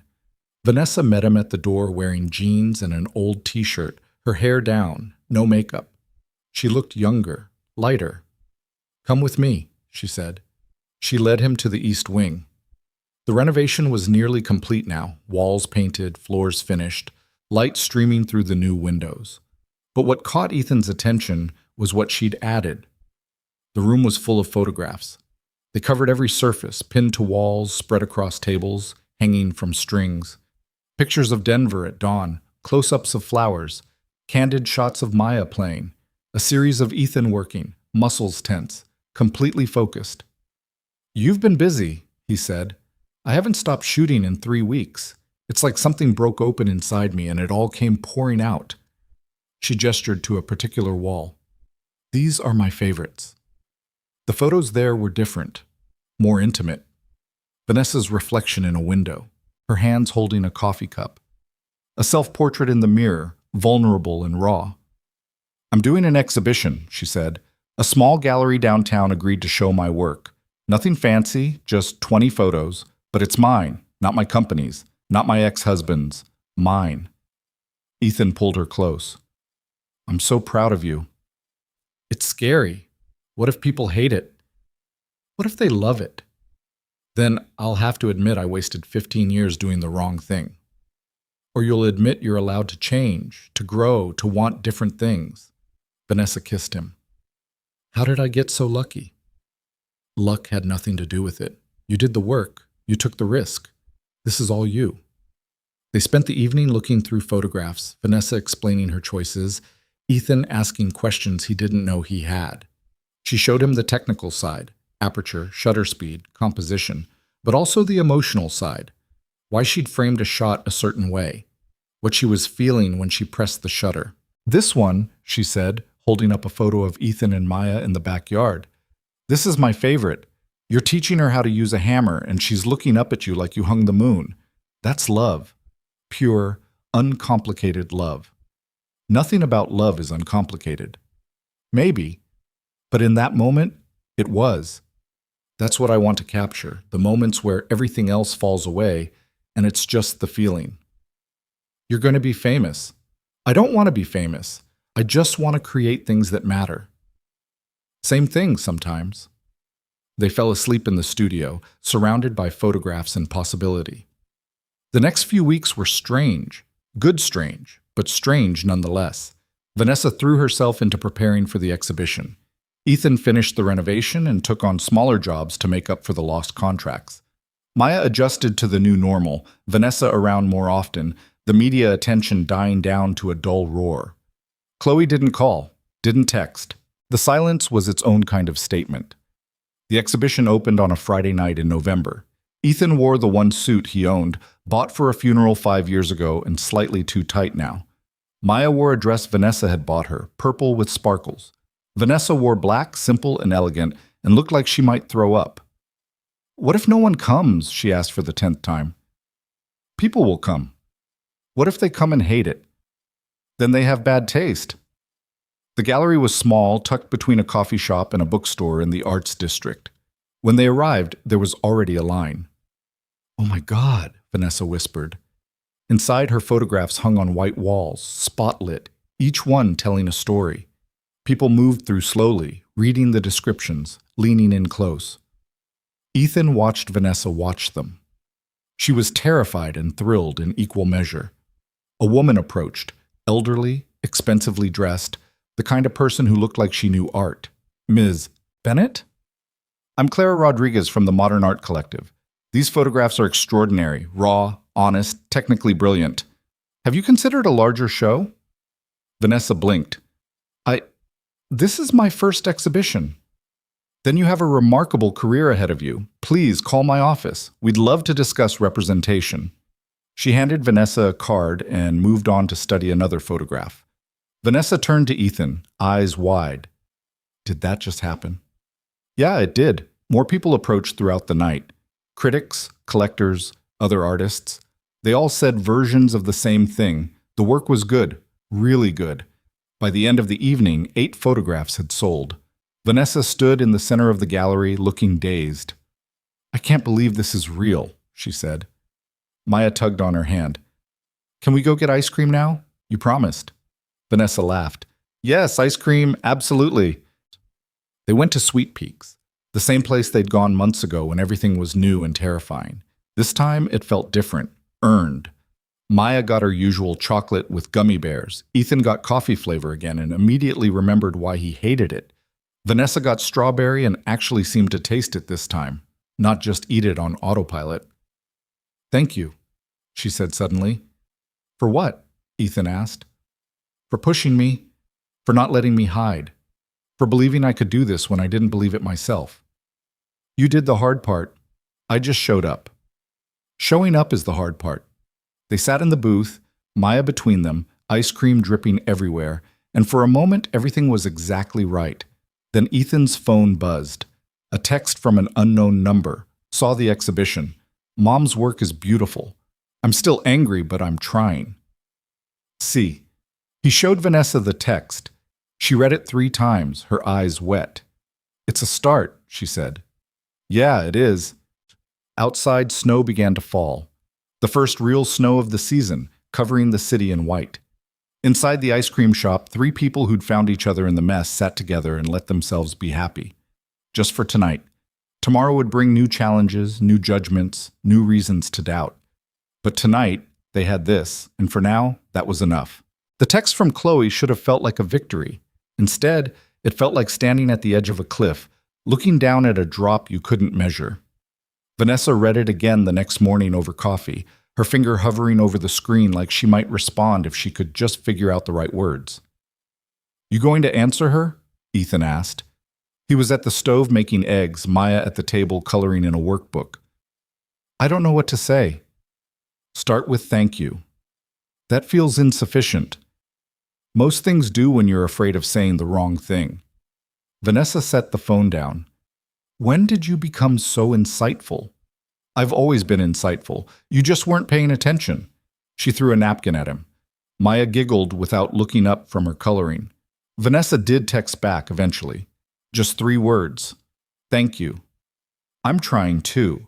Chloe didn't respond, but the message showed as read. That had to count for something. The weeks after the exhibition blurred together in a way that felt both comfortable and fragile. Vanessa started taking commissions, portraits mostly, families who wanted something more honest than the stiff formal shots they got at department stores. Ethan's business started recovering as the media frenzy died down, and people remembered he was actually good at his job. Maya's school situation stabilized after Ethan had a very direct conversation with the principal about protecting his daughter from other parents' gossip. Things felt almost normal, which of course meant something was about to go sideways. It started with a phone call 3 days before Thanksgiving. Ethan was at a job site in Cherry Creek when his phone rang. Vanessa's name on the screen. "Hey, what's up?" "Are you sitting down?" Her voice was tight. "I'm on a ladder. What's wrong?" Richard showed up at the house. Ethan nearly dropped his phone. Richard, Vanessa's ex-husband, the venture capitalist who'd cheated and walked away with a settlement that would have fed a small country. "What does he want?" "To talk, apparently. He's in the driveway refusing to leave until I see him." "Call the police." "I can't. He technically has legal access to the property. We never finished sorting out some shared assets. Ethan, I don't want to do this alone." "I'm 20 minutes away. Don't let him in the house. Stay on the phone with me." He climbed down the ladder fast enough that Danny yelled something about safety regulations. Ethan ignored him, already heading to his truck. "What's he saying?" Ethan asked, phone wedged between his ear and shoulder as he started the engine. "Nothing yet. He's just standing there looking at the house." "Wait. He's walking toward the door." "Vanessa, do not open that door." "I'm not an idiot." The doorbell rang on her end, then knocking. "Vanessa!" Richard's voice, muffled but audible. "I know you're in there. I just want 5 minutes." "He sounds drunk," Vanessa said quietly. "All the more reason not to open the door." "He's not going away." "Then he can stand there until I get there. Vanessa, promise me you won't—" The sound of a lock turning, a door opening. "Vanessa!" "I'm fine." "Richard, you need to leave." "I need to talk to you." Richard's voice was slurred, definitely drunk. 5 minutes. That's all I'm asking." "You don't get to show up at my house and demand anything." "Our house. Technically, I still own 12% of this property, which you'll get bought out of as soon as our lawyers finish the paperwork. Now leave." "Not until you hear me out." Ethan was pushing 80 on the highway, weaving through traffic. "Vanessa, I'm 10 minutes out. Keep him talking." "Fine," Vanessa said, and Ethan couldn't tell if she was talking to him or Richard. "You have 5 minutes. Say what you came to say." "Can I come in?" "No." A pause. Then Richard laughed. "Still cold as ice. Some things never change." 4 minutes. "Right, okay. I came because I heard about your little boyfriend, the construction worker. Real blue-collar move, Vanessa. What is that, some kind of midlife crisis?" 3 minutes. "I'm serious. You're really going to throw away everything we built for some guy who probably can't even spell entrepreneur?" 2 minutes. "And for the record, we didn't build anything. I built a company. You cheated on me with your partner and took half my assets in the divorce. Those aren't the same thing. You were never there. Always working, always traveling, always choosing the company over us. What did you expect me to do? Not sleep with someone else. That feels like a reasonable expectation." Ethan pulled onto Vanessa's street, the mansion coming into view. He could see Richard on the front steps, swaying slightly, gesturing with a bottle in his hand. "1 minute," Vanessa said. "Then I'm closing this door and calling the police." "You want to know why I'm really here?" Richard's voice pitched higher. "Because my wife left me. 23 years old, and she figured out what it took you a decade to learn. I'm a shitty husband. She's gone. Baby's gone. Everyone's gone. And I look at you with your new guy and your art career and you seem happy. How are you happy? I took everything from you, and you're still standing. Because I learned to stand on my own, something you never did. That's not fair." "Time's up." Ethan pulled into the driveway. Richard turned, squinting at the truck like he was trying to figure out if it was real. "Is that him? The boyfriend?" Richard laughed again, bitter. "Jesus, Vanessa, you really know how to downgrade." Ethan got out of the truck, his jaw tight. Vanessa stepped out onto the porch. "Richard, you need to leave, now." "Or what? Your blue-collar boyfriend is going to beat me up? This is Rich." Ethan walked slowly toward the steps, his hands visible, his voice calm. "Nobody's beating anyone up, but you're drunk, you're trespassing, and you need to go sleep this off somewhere else. Who the hell are you to tell me what to do?" "I'm the guy who's about to call the cops if you don't get in your car and leave." Richard took a step forward, stumbled, caught himself on the railing. "You think you're so much better than me? You think you know her? She'll destroy you. That's what she does. She'll take everything good about you and grind it down until there's nothing left." "That's enough," Vanessa said, her voice shaking. "It's the truth. Ask Chloe. Ask anyone who's ever tried to love you. You're poison, Vanessa, and eventually he'll figure it out too." Ethan looked at Vanessa. Her face was white, her hands clenched into fists. "Get in your car," Ethan said to Richard. "Last chance." "Or what?" "Or I call the cops and you get a DUI on top of trespassing charges. Your choice." Richard stared at him for a long moment. Then he laughed again, this time defeated. "Whatever. You deserve each other." He stumbled to his car, a Mercedes that had clearly seen better days, and somehow managed to get it started. Ethan watched him weave down the driveway and onto the street, then pulled out his phone and took a photo of the license plate. "I'm calling the police anyway," he said, "reporting a drunk driver." He made the call, gave the information, then turned to Vanessa. She was still standing on the porch, arms wrapped around herself, looking smaller than he'd ever seen her. "Hey," he said softly. "You okay?" "He's right." "What?" "Richard. He's right. I destroy things. I destroyed our marriage, my relationship with Chloe, and I'm going to destroy this too. It's just a matter of time." Ethan climbed the steps and took her hands. "That's his bitterness talking, not truth." "Is it? Because from where I'm standing, there's a pretty clear pattern. Everyone who gets close to me ends up regretting it." "I don't regret it." "You will." "Vanessa, look at me." He waited until she met his eyes. "That man just showed up drunk at your house to blame you for his failures. That tells you everything you need to know about him and nothing about you. You didn't destroy your marriage. He did when he cheated. You didn't destroy your relationship with Chloe. You made mistakes, but you're trying to fix them. And you're not going to destroy us because we're not built on the same broken foundation." "How do you know?" "Because I've seen you. The real you. Not the CEO, not the ice queen, not the person everyone expects you to be. I've seen you laugh with Maya about hermit crabs. I've seen you cry over photographs you thought weren't good enough. I've seen you vulnerable and scared and brave and real. That's who I'm in love with, and that person isn't poison." Vanessa broke. She collapsed against him, sobbing, and Ethan held her while she fell apart on the front steps of a mansion that had never felt like home. When she finally pulled back, her face was blotchy, her eyes swollen. "I'm a mess," she whispered. "I know. So am I. We talked about this already." She laughed through her tears. "What are we doing?"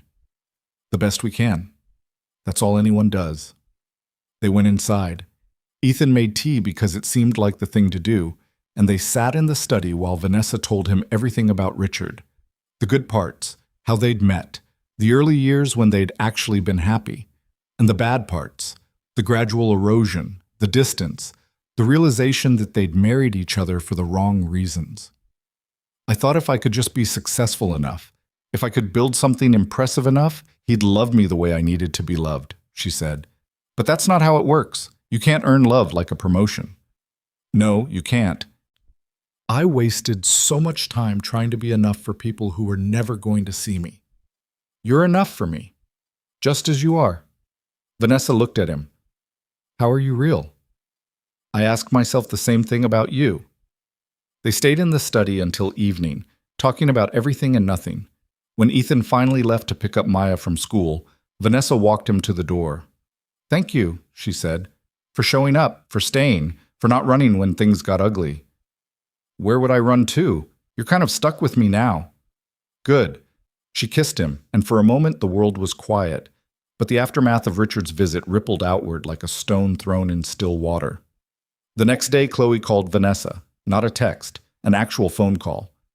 I heard about Dad, she said without preamble. How? Neighbor saw the whole thing, posted about it on Facebook. Is he okay? I don't know. I don't care. A pause. Mom, that's harsh. Is it? He showed up drunk at my house, hurled insults, and tried to blame me for his life falling apart. I'm allowed to not care if he's okay. He's still my father. And he's still my ex-husband who made my life hell for the better part of a decade. Chloe, I know you have complicated feelings about him, but you can't expect me to manage his emotions on top of everything else. Another pause. Longer this time. You're right. I'm sorry. That wasn't fair. Vanessa sat down hard. Did you just apologize to me? Don't make it weird. I'm not. I'm just surprised. Yeah, well, I've been thinking about what you said, about trying. And I saw pictures from your exhibition. The work is really good, Mom. Like, actually good. Not just, my mom did this good. Thank you. And I saw the photo of you and Ethan and Maya, the one at the ice cream place. You look happy, really happy. I don't think I've ever seen you look like that. Vanessa's throat tightened. I am happy. Terrified, but happy. Ethan's good for you. I hate that I have to admit that, but he is. He's good, period, whether he's with me or not. I know, that's why I dated him. Chloe laughed softly. Look, I'm not saying everything's fine between us. It's not. But maybe we could try the whole coffee thing? Talk without screaming at each other? I'd like that. Next week? There's a place in Lohi. I know the place. Tuesday work? Tuesday's good. They hung up, and Vanessa stared at her phone like it might explain what had just happened. When she told Ethan that night, he just smiled. Told you, he said. People can change. They just need a reason to. When did I become your reason? The moment you showed up in my life and refused to be anything other than yourself. Thanksgiving came 3 days later. Ethan had planned to spend it quietly with Maya, turkey from the grocery store, instant stuffing, the works. But Vanessa had other ideas. Come to the mansion, she said. I'll cook. You cook? I can follow a recipe. Probably. That's not reassuring. Then you cook. I'll assist. Either way, we're spending Thanksgiving together. All of us. All of us? I invited Chloe. She said maybe, which in Chloe language means she'll show up but pretend she's doing us a favor. Ethan laughed. This is either going to be great or a complete disaster. Can it be both? It was definitely both. They started cooking at noon. Vanessa had bought enough food to feed 20 people despite it being just the 4 of them, maybe 5 if Chloe actually showed. You know we're not actually feeding an army, right? Ethan said, staring at the industrial-sized turkey. The recipe said 12 to 15 pounds. This is 14. Vanessa, that's for people who know what they're doing. We are not those people. Maya was in charge of setting the table. She took this responsibility very seriously, measuring the distance between plates with a ruler. Why is everything so fancy? She asked, holding up a fork with too many prongs. Because we're fancy people, Vanessa said. We're not fancy. Daddy burns everything. Thanks, baby. Real supportive. By 3 o'clock, the kitchen looked like a war zone. Ethan had successfully made stuffing and mashed potatoes. Vanessa had wrestled the turkey into the oven and was now frantically Googling how long to cook 14-pound turkey. Did you check before you bought it? Ethan asked. I thought it would be intuitive. Cooking a turkey is not intuitive. Why not? You put it in the oven, heat happens, food cooks. That's also how you start fires. At 4:30, the doorbell rang. Chloe stood on the porch holding a pie, looking like she'd rather be anywhere else. I came, she said. I see that, Vanessa replied. They stared at each other for a moment. Can I come in, or are we doing this whole thing on the porch? Right, yes, come in. Dinner didn't happen until 7 because the turkey took forever and Vanessa forgot to make gravy and Ethan burned the rolls. But when they finally sat down at the absurdly long dining table, it felt more real than any Thanksgiving Ethan had ever experienced. Chloe and Vanessa were stiff with each other at first, every word carefully chosen.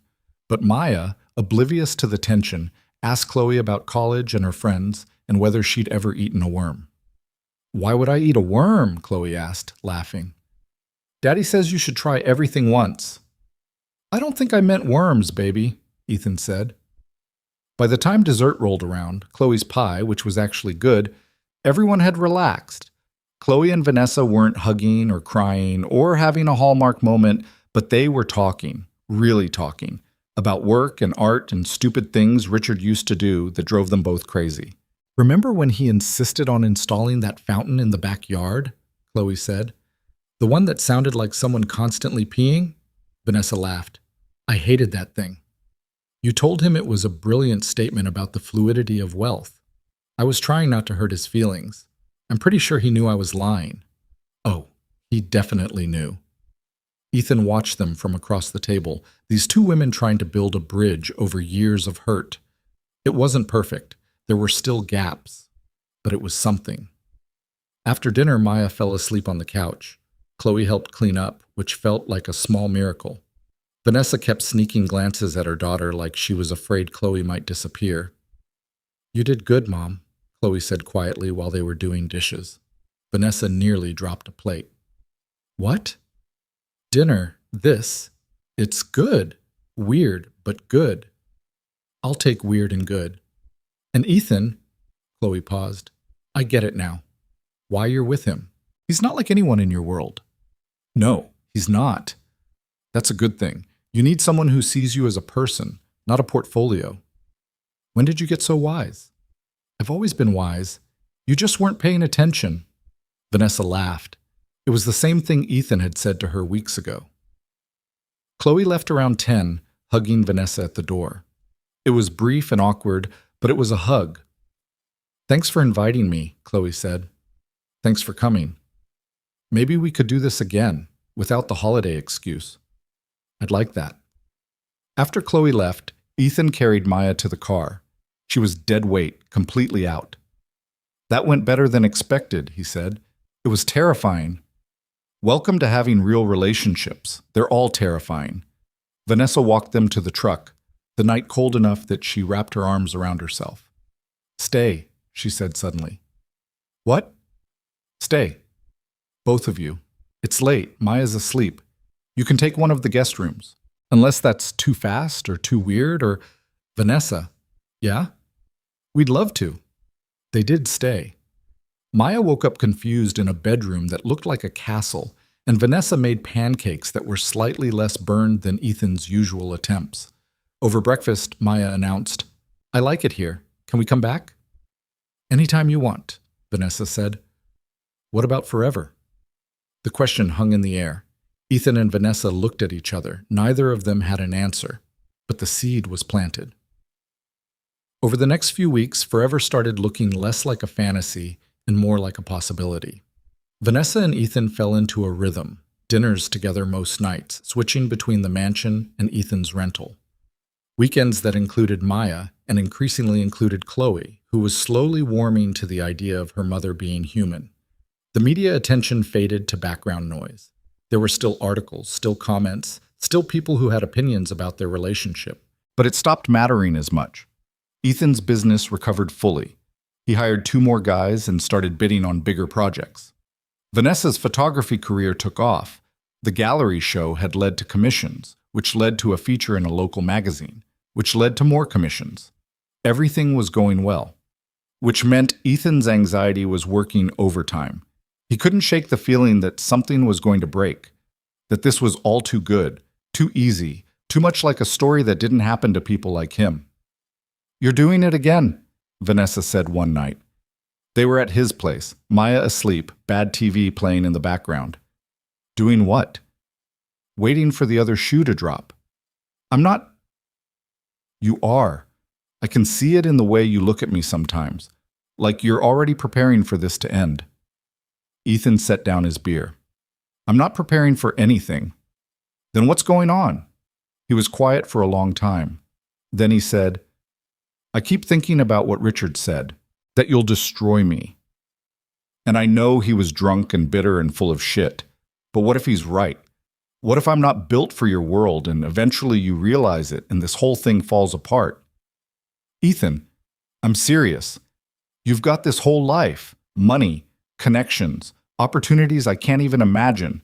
And I've got a rental house and a truck with 200,000 miles and a kid who still believes in the tooth fairy. Eventually that gap is going to matter." Vanessa turned to face him fully. "Do you think I care about any of that?" "You should. It's reality. Reality is what we make it, and the reality I want includes you, exactly as you are, with your truck and your rental house and your daughter who still believes in magic. That's what I want, Ethan, not some fantasy version where you suddenly become someone you're not. What if it's not enough? What if it is?" They sat in silence, the question unanswered because neither of them knew how to answer it. But 2 days later, something shifted. Vanessa showed up at Ethan's office unannounced. He was reviewing blueprints with Danny when she walked in, looking nervous. "Can we talk?" she asked. Danny took one look at her face and said, "I'm going to lunch. Take your time, boss." After he left, Ethan gestured to a chair. "What's wrong?" "Nothing's wrong. I've been thinking about what you said about gaps and realities and whether this is sustainable." "Vanessa, I was just spiraling. You don't have to—" "Let me finish." She took a breath. "You're right that there's a gap. Our lives look different on paper. But I don't want paper. I want real. And the realest thing in my life right now is you, so I'm selling the mansion." Ethan stared at her. "What?" "I'm selling it. I don't need a house that big. I don't even like it. It was Richard's dream, not mine. And every time I'm there, I feel like I'm playing a character instead of living my life." "Where will you go?" "I don't know yet. Somewhere smaller. Somewhere that feels like a home instead of a museum." She paused. "Maybe somewhere with room for a workshop, and a backyard, and a couple of extra bedrooms."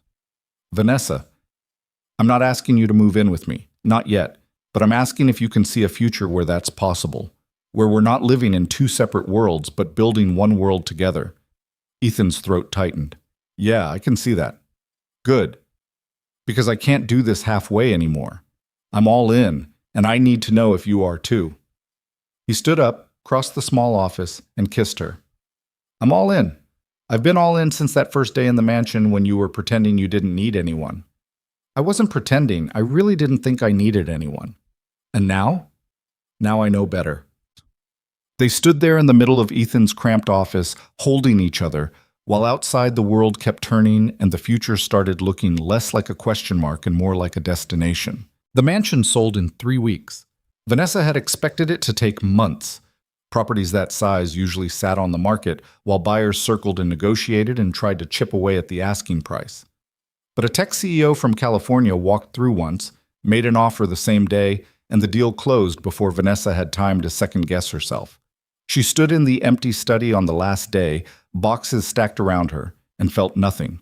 No nostalgia, no regret, just relief that this chapter was finally closing. Ethan found her there, leaning against the window, looking out at the mountains. "You okay?" he asked. "Yeah, just saying goodbye." "Second thoughts?" "Not even first thoughts. I should have done this years ago." "Where'd all the furniture go?" "Storage, mostly. Donated some. Chloe took a few pieces." Vanessa turned to face him. "I kept the cameras. Everything else can go." They walked through the empty rooms one last time. The East Wing looked different without Vanessa's photographs covering the walls. Ethan had built something beautiful here, but it had never felt like hers. Not really. "You ready?" Ethan asked at the front door. More than ready. She locked the door, dropped the keys in the realtor's lockbox, and didn't look back. Vanessa had rented a condo in Wash Park while she figured out what came next. It was a third the size of the mansion, with actual neighbors and street parking and walls thin enough that you could hear conversations from next door. She loved it immediately. "This is weird," Chloe said when she visited for the first time. "You in a normal place." "I've always been in normal places. You've just never seen them." "That's not true. I saw the mansion." "The mansion was never normal. It was a monument to things that didn't matter." Chloe walked through the small living room, the kitchen that actually felt lived in, the bedroom where Vanessa had already set up a makeshift darkroom in the closet. "It suits you," Chloe said finally. "The you I'm getting to know anyway." "Is that a compliment?" "Don't push it." But Chloe was smiling, and that counted for something. The holidays came and went. Christmas at Ethan's place with a tree that Maya decorated with approximately 1,000 ornaments and 0 sense of spacing. New Year's Eve at Vanessa's condo with takeout Chinese and a movie that none of them paid attention to because Maya fell asleep at 9:30 and Ethan and Vanessa spent the rest of the night talking about everything and nothing. When midnight hit, they were on the tiny balcony watching fireworks explode over the city. "This time last year we just met," Vanessa said. "Technically, you just insulted me. I was trying to protect my daughter from a rebound relationship. And now? Now I realize I was actually protecting myself." Ethan pulled her closer. "From what?" "From this. From feeling something real and having to admit I'd been living half a life for way too long." "And how's that working out?" "Terrifying. But good." They kissed as the last fireworks faded, and somewhere in the distance people cheered for reasons that had nothing to do with them but felt connected anyway. January brought the kind of cold that made Denver feel like a different planet. Ethan's work slowed. People didn't want renovations when it was 15 degrees out, so he spent more time with Maya, teaching her how to build things with the scrap wood from his shop. Vanessa's photography career continued building momentum. A gallery in New York reached out about a show. A magazine wanted to do a profile. People she'd never met were buying her work and hanging it in their homes. "This is surreal," she told Ethan one afternoon. They were at his place, Maya at a friend's house, the rare moment of peace that parents learn to treasure. "Which part?" "All of it. A year ago, I was running a company I didn't even like anymore, married to a man who made me feel small, estranged from my daughter, and convinced that success was the only thing I had going for me. Now I'm taking pictures, rebuilding my relationship with Chloe, and dating a man who sees me as a person instead of a portfolio. How did this happen?" "You decided to stop performing and start living." "When did you become a philosopher?" "I'm not a philosopher. I just pay attention." Vanessa leaned into him. "What do you pay attention to?" "You. The way you chew your lip when you're editing photos. The way you laugh at Maya's terrible jokes, even when they don't make sense. The way you look at me sometimes like you can't believe this is real." "That's because I can't." "Then we're even." They sat in comfortable silence for a while, the kind that only comes when two people have stopped trying to fill every moment with words. Then Vanessa said, "I've been thinking. That's dangerous. I'm serious. I've been thinking about what comes next, for us." Ethan's heart picked up speed. "What about us?" "Your lease is up in April, right?" "Yeah, why?" "Don't renew it." Ethan turned to look at her.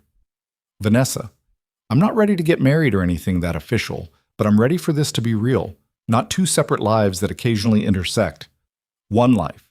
Together. You want us to move in with you? I want us to find a place together, something that's ours, with room for Maya and space for you to actually have a shop instead of working out of a garage, and a real darkroom for me instead of a closet.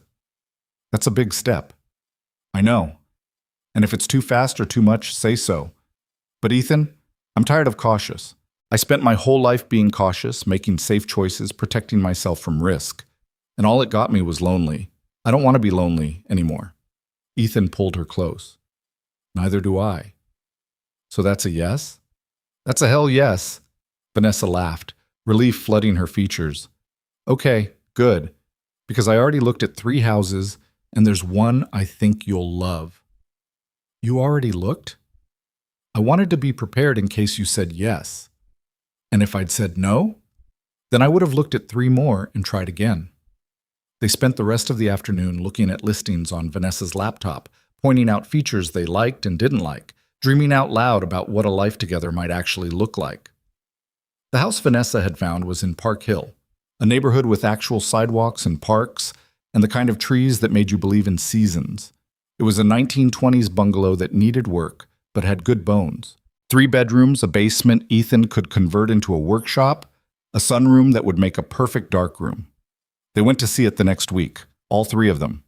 Maya ran through the rooms, declaring everything perfect, even the bathroom with the cracked tile, and the bedroom with the weird slanted ceiling.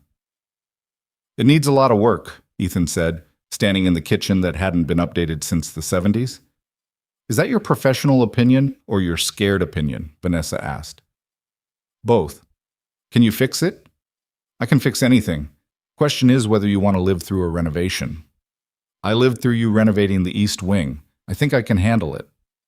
"That was different. You weren't living there." "So we'll camp out, make it an adventure." Maya tugged on Vanessa's hand. "Can I pick the color for my room?" "Any color you want, sweetheart." "Even purple with sparkles?" "Especially purple with sparkles." They made an offer that afternoon. It was lower than asking because Ethan knew exactly how much work the place needed, and Vanessa trusted his judgment. The sellers countered. They negotiated. By the end of the week, they had a deal. "We're really doing this," Vanessa said, staring at the signed contract. "Having second thoughts?" "Third and fourth thoughts, but I'm doing it anyway." They closed in March. Ethan immediately started making plans. New kitchen, updated bathrooms, refinished floors, a deck in the backyard. It was going to take months, maybe a year. "We could hire people to speed it up," Vanessa offered. "We could, but I want to build this. For us. Does that make sense?" "Perfect sense." They moved what little furniture they had into the house in April. Most of it was Ethan's, beat-up couch, kitchen table with 3 matching chairs and one that didn't match. Beds that had seen better days. Vanessa contributed her cameras, some art from the mansion, and approximately 1,000 pillows that Ethan pretended to complain about, but secretly loved. Maya's room came together first because that's what parents do. They make sure their kids are settled before worrying about themselves. Purple walls with a mural that Vanessa painted of stars and moons and things that only made sense in a 6-year-old's imagination. Furniture that Maya picked out herself from a consignment shop. A bookshelf that Ethan built from scratch. The house was chaos for weeks. Dust everywhere. Tools scattered across every surface. Takeout containers piling up because nobody had time to cook. But underneath the mess, something was taking shape. One Saturday in May, Ethan was ripping out the old kitchen cabinets when Chloe showed up unannounced. "Heard you needed help," she said. Ethan blinked. "You want to help with demo?" "Why not? I've been wanting to hit something with a hammer for a while now. Might as well be productive about it." Vanessa appeared from the sunroom, covered in paint. "Chloe, what are you doing here? Apparently destroying your kitchen. Where do I start?" They worked together all afternoon, the 3 of them plus Maya, who mainly just made more mess but seemed to be having the time of her life. Chloe turned out to be surprisingly good at demolition, attacking the cabinets with the kind of focused intensity that suggested she had some feelings to work through. When they finally called it quits around dinner time, the kitchen was gutted, everyone was filthy, and something had shifted between Vanessa and Chloe. "Thanks for coming," Vanessa said as Chloe was leaving. "Thanks for letting me destroy things without asking questions." "You want to talk about it?" Chloe hesitated. Then she said, "I broke up with my boyfriend, the one I thought I was going to marry." "Oh, honey, I'm sorry." "Don't be. He was wrong for me. I just didn't want to admit it." Chloe glanced at Ethan, who was hosing off tools in the driveway. "I kept comparing him to Ethan, not in a weird way, just Ethan always showed up, for me, for Maya, now for you. And my boyfriend couldn't even show up for himself. I realized I didn't want to spend my life with someone who treated love like an obligation instead of a choice." "That's very mature." "Yeah, well, I learned from watching you screw up and then fix it." Vanessa laughed. "I think that's the nicest thing you've ever said to me. Don't get used to it."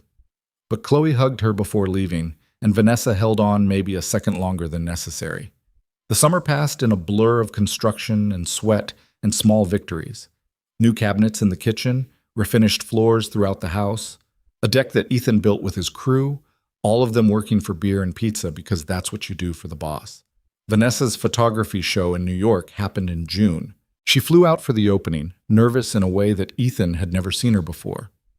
"What if it's a disaster?" she asked the night before she left. "Then you come home and we eat ice cream about it." "I'm serious." "So am I. Vanessa, you're insanely talented. New York is going to love you, and if they don't, screw them." The show wasn't a disaster. It was the opposite of a disaster. Critics called her work raw and unflinching, and a masterclass in emotional honesty. 3 pieces sold opening night for prices that made Ethan dizzy when Vanessa told him. "I don't know what to do with this," she admitted over the phone. "What do you mean?" "This success. This validation. I spent so long thinking I'd failed at everything that mattered, and now people are saying my work matters, and I don't know how to hold that." "You hold it the same way you hold everything else, carefully and with both hands. Vanessa, you earned this. Let yourself have it." "I love you," she said suddenly. "I love you too." "No, I mean, I'm in New York at this fancy gallery, surrounded by people who want to buy my art and talk about my vision, and all I want is to be home with you and Maya. That's how I know this is real." "What's real?" "Us. This life we're building. It's not perfect or easy, but it's mine, ours. And that matters more than anything else." Ethan felt something crack open in his chest. "Come home." "I will. 2 more days. I'll be waiting." When Vanessa got back, she walked into the house and immediately started crying. "What's wrong?" Ethan asked, alarmed. "Nothing's wrong. You finished the sunroom." He had. While she was gone, he'd converted the space into a proper darkroom. Professional lighting, developing trays, a workspace that actually made sense. He'd even hung some of her earlier work on the walls, the photos she'd taken when she first started shooting again. "I wanted it to be ready when you got back," he said. Vanessa walked through the space, touching everything like she couldn't believe it was real. "This is perfect. You're easy to please." "No, I'm not. I'm incredibly difficult to please, but you make it look easy." She kissed him there in the sunroom with the afternoon light streaming through the windows, and Ethan thought about how far they'd both come from that New Year's Eve party where she'd looked at him like he was nothing. August brought Maya's 7th birthday.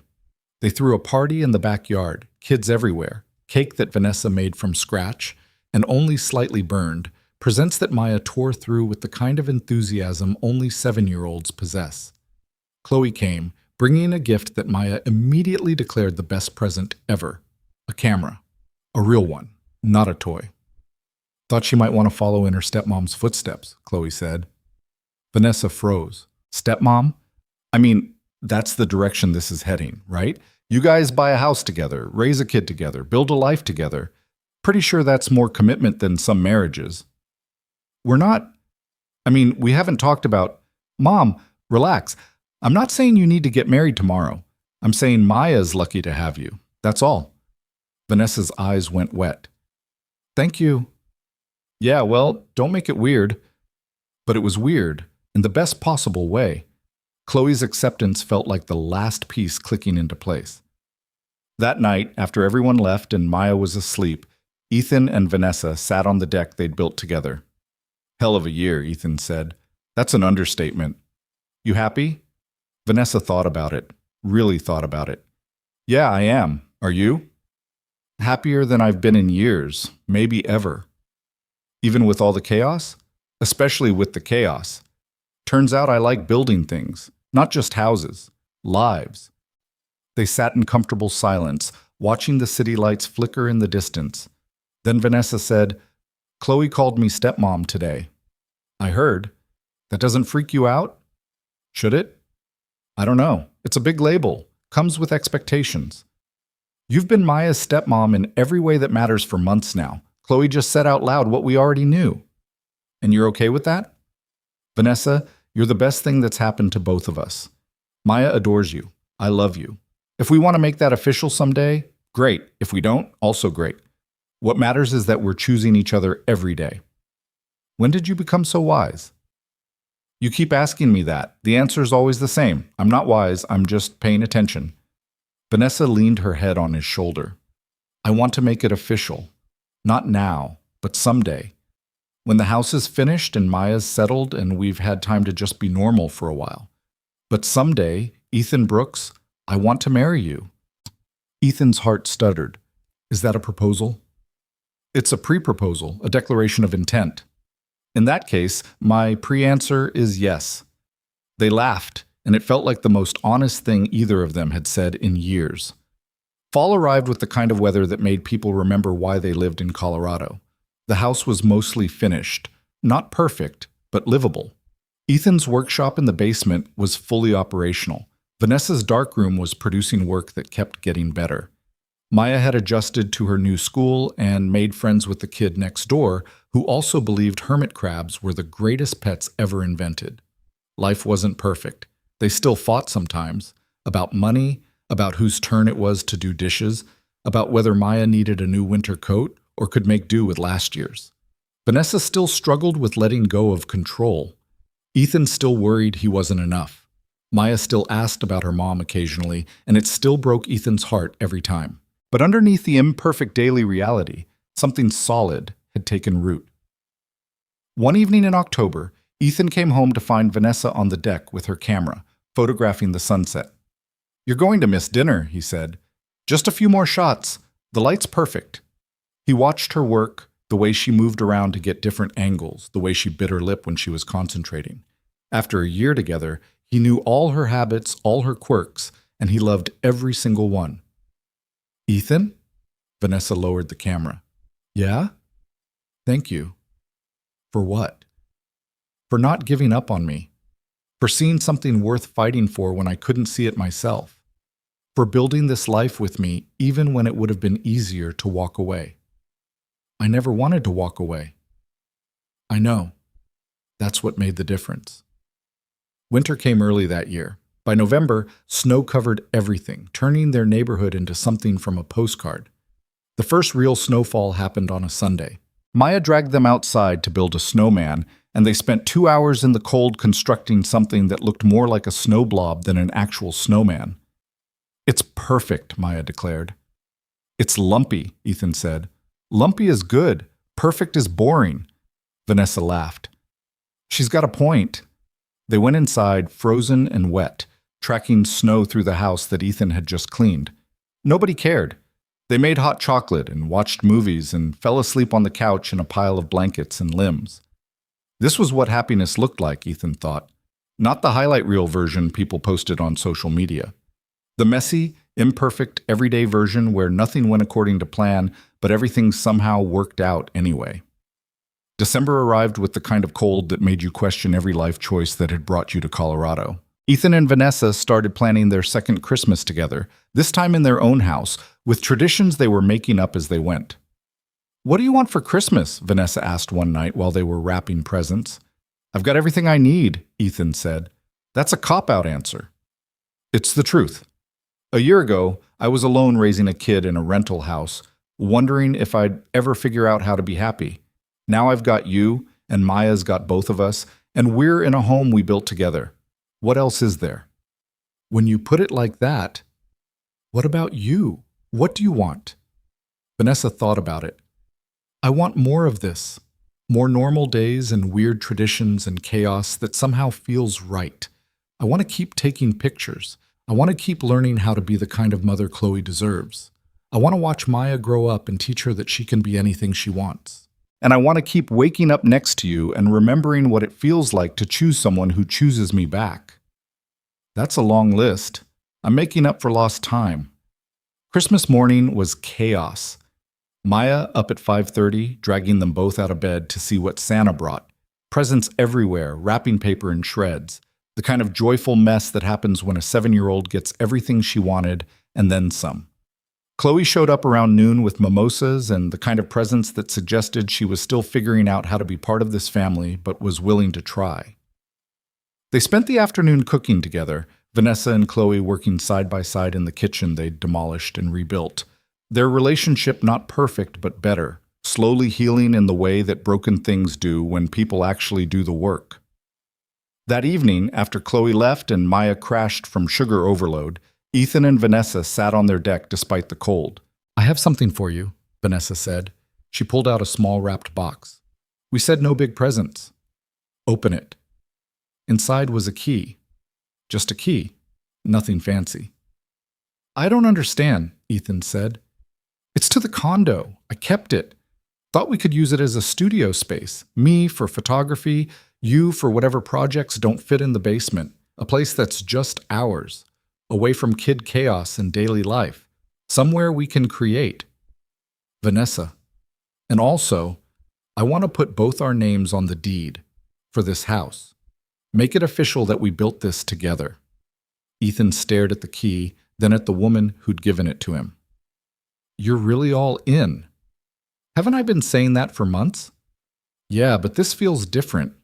More permanent." "Is permanent a problem?" "No. It's everything." He kissed her there on the deck in the cold, and it felt like a promise neither of them needed to say out loud because they were already living it. The new year arrived with the usual fireworks and resolutions and hope that this year would be better than the last. But Ethan and Vanessa didn't need it to be better. They just needed it to be theirs. January passed in the comfortable rhythm they'd established. Work and school and dinners together and weekends that included Chloe more often than not. Life wasn't a fairy tale. It was better than a fairy tale. It was real. One evening in February, Ethan got a call from Richard's lawyer. Richard had died. Heart attack. Sudden, alone in his apartment. There was nobody else to notify. The lawyer was calling Vanessa's emergency contacts from years ago. Ethan broke the news gently. Vanessa took it better than he expected. "I'm sad for him," she said, "for the life he wasted being bitter. But I'm not sad for me. Does that make me a bad person?" "It makes you honest." They told Chloe together. She cried, not for the father he was, but for the father he could have been if he'd made different choices. Vanessa held her daughter while she grieved for a man who'd never really been there, and something else healed between them in that moment. "Life's too short," Chloe said when the tears finally stopped, "to waste it on people who don't choose you back." "Yeah," Vanessa agreed. "It is." Spring came late that year, but when it finally arrived, it felt like the world waking up from a long sleep.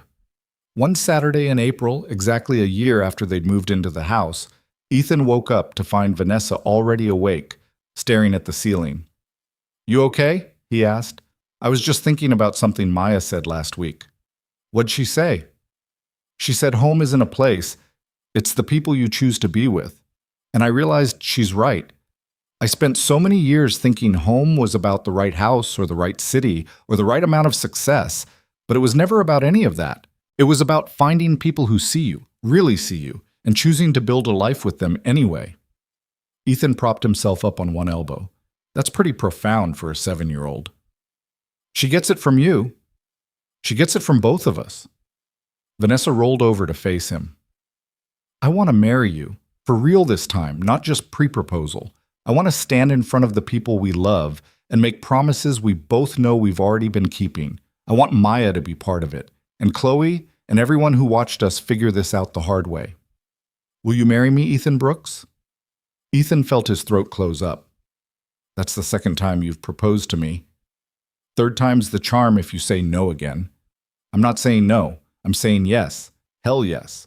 Always yes." They got married in June in the backyard they'd built together. It wasn't fancy, just 50 people, including Maya's entire first-grade class because she'd insisted everyone needed to come. Chloe stood beside Vanessa as her maid of honor, Danny beside Ethan as his best man.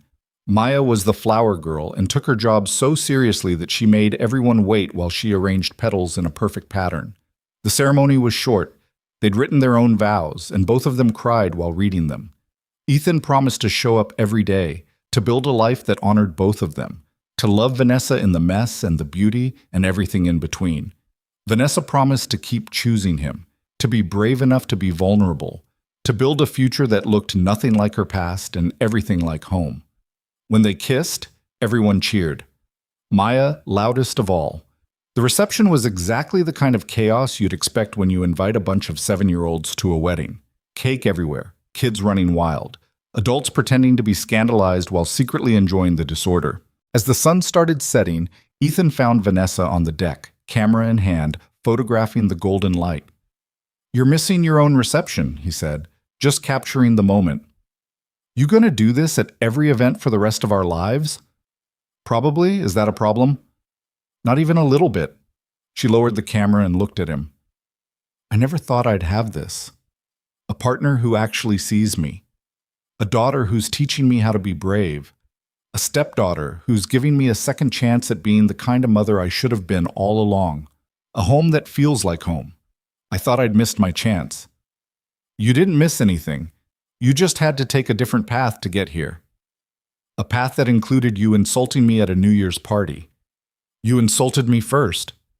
Details. They stood together watching the party unfold below them. Their people, their family, their life. It wasn't perfect. Maya had already spilled juice on her dress.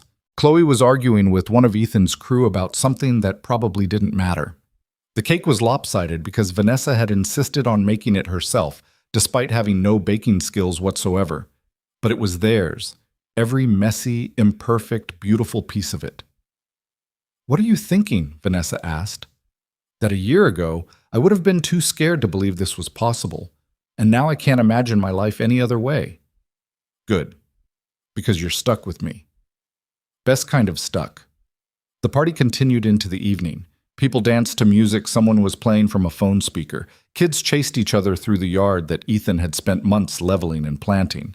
Vanessa took approximately 1,000 photos, documenting everything.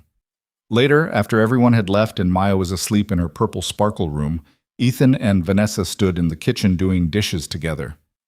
"This is it," Vanessa said suddenly. "What's it?" "This moment. Doing dishes after our wedding. It's so ordinary and so perfect at the same time. This is what I want to remember. Not the big moments, but the small ones. The ones where we're just living our lives together." Ethan dried a plate and put it away. "You know what I learned this year?" "What?" "That falling in love is easy. Staying in love is the work. Building a life with someone, that's the real accomplishment. Anyone can have a moment. We're building a lifetime." "When did you become so wise?" Ethan laughed. "You really need to stop asking me that." "Never." They finished the dishes and went to bed in the house they'd built together, in the life they'd created piece by piece. Outside, the city kept moving. People were falling in love and falling apart and figuring out how to keep going. Somewhere, someone was making the same mistakes Ethan and Vanessa had made. Somewhere, someone was choosing to try again despite the fear. And here, in a bungalow in Park Hill, with a lumpy snowman still melting in the yard, two people who'd found each other in the mess were choosing each other again. And again. And again. Because that's what love is. Not the fairy tale version with perfect endings and no complications. The real version, the everyday version. The version where you show up even when it's hard. Where you build something together even when you're scared. Where you choose each other knowing that choosing is an action, not a feeling. Ethan Brooks, the single father who thought he'd never find love again, had found it in the most unexpected place with the most unexpected person.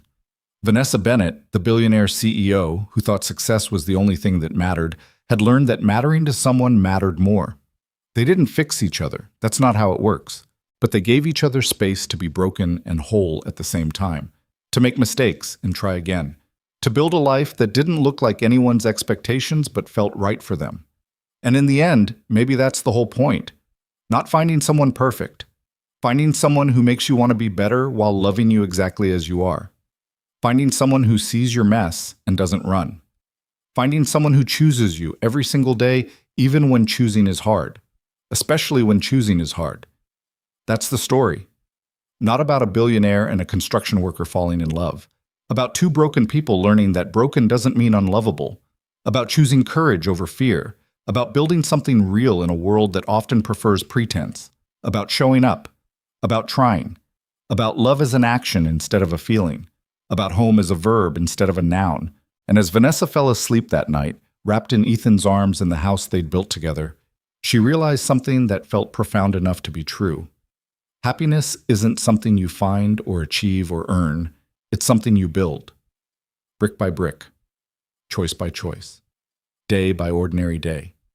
And that work, that beautiful, messy, imperfect work, is what makes it worth having.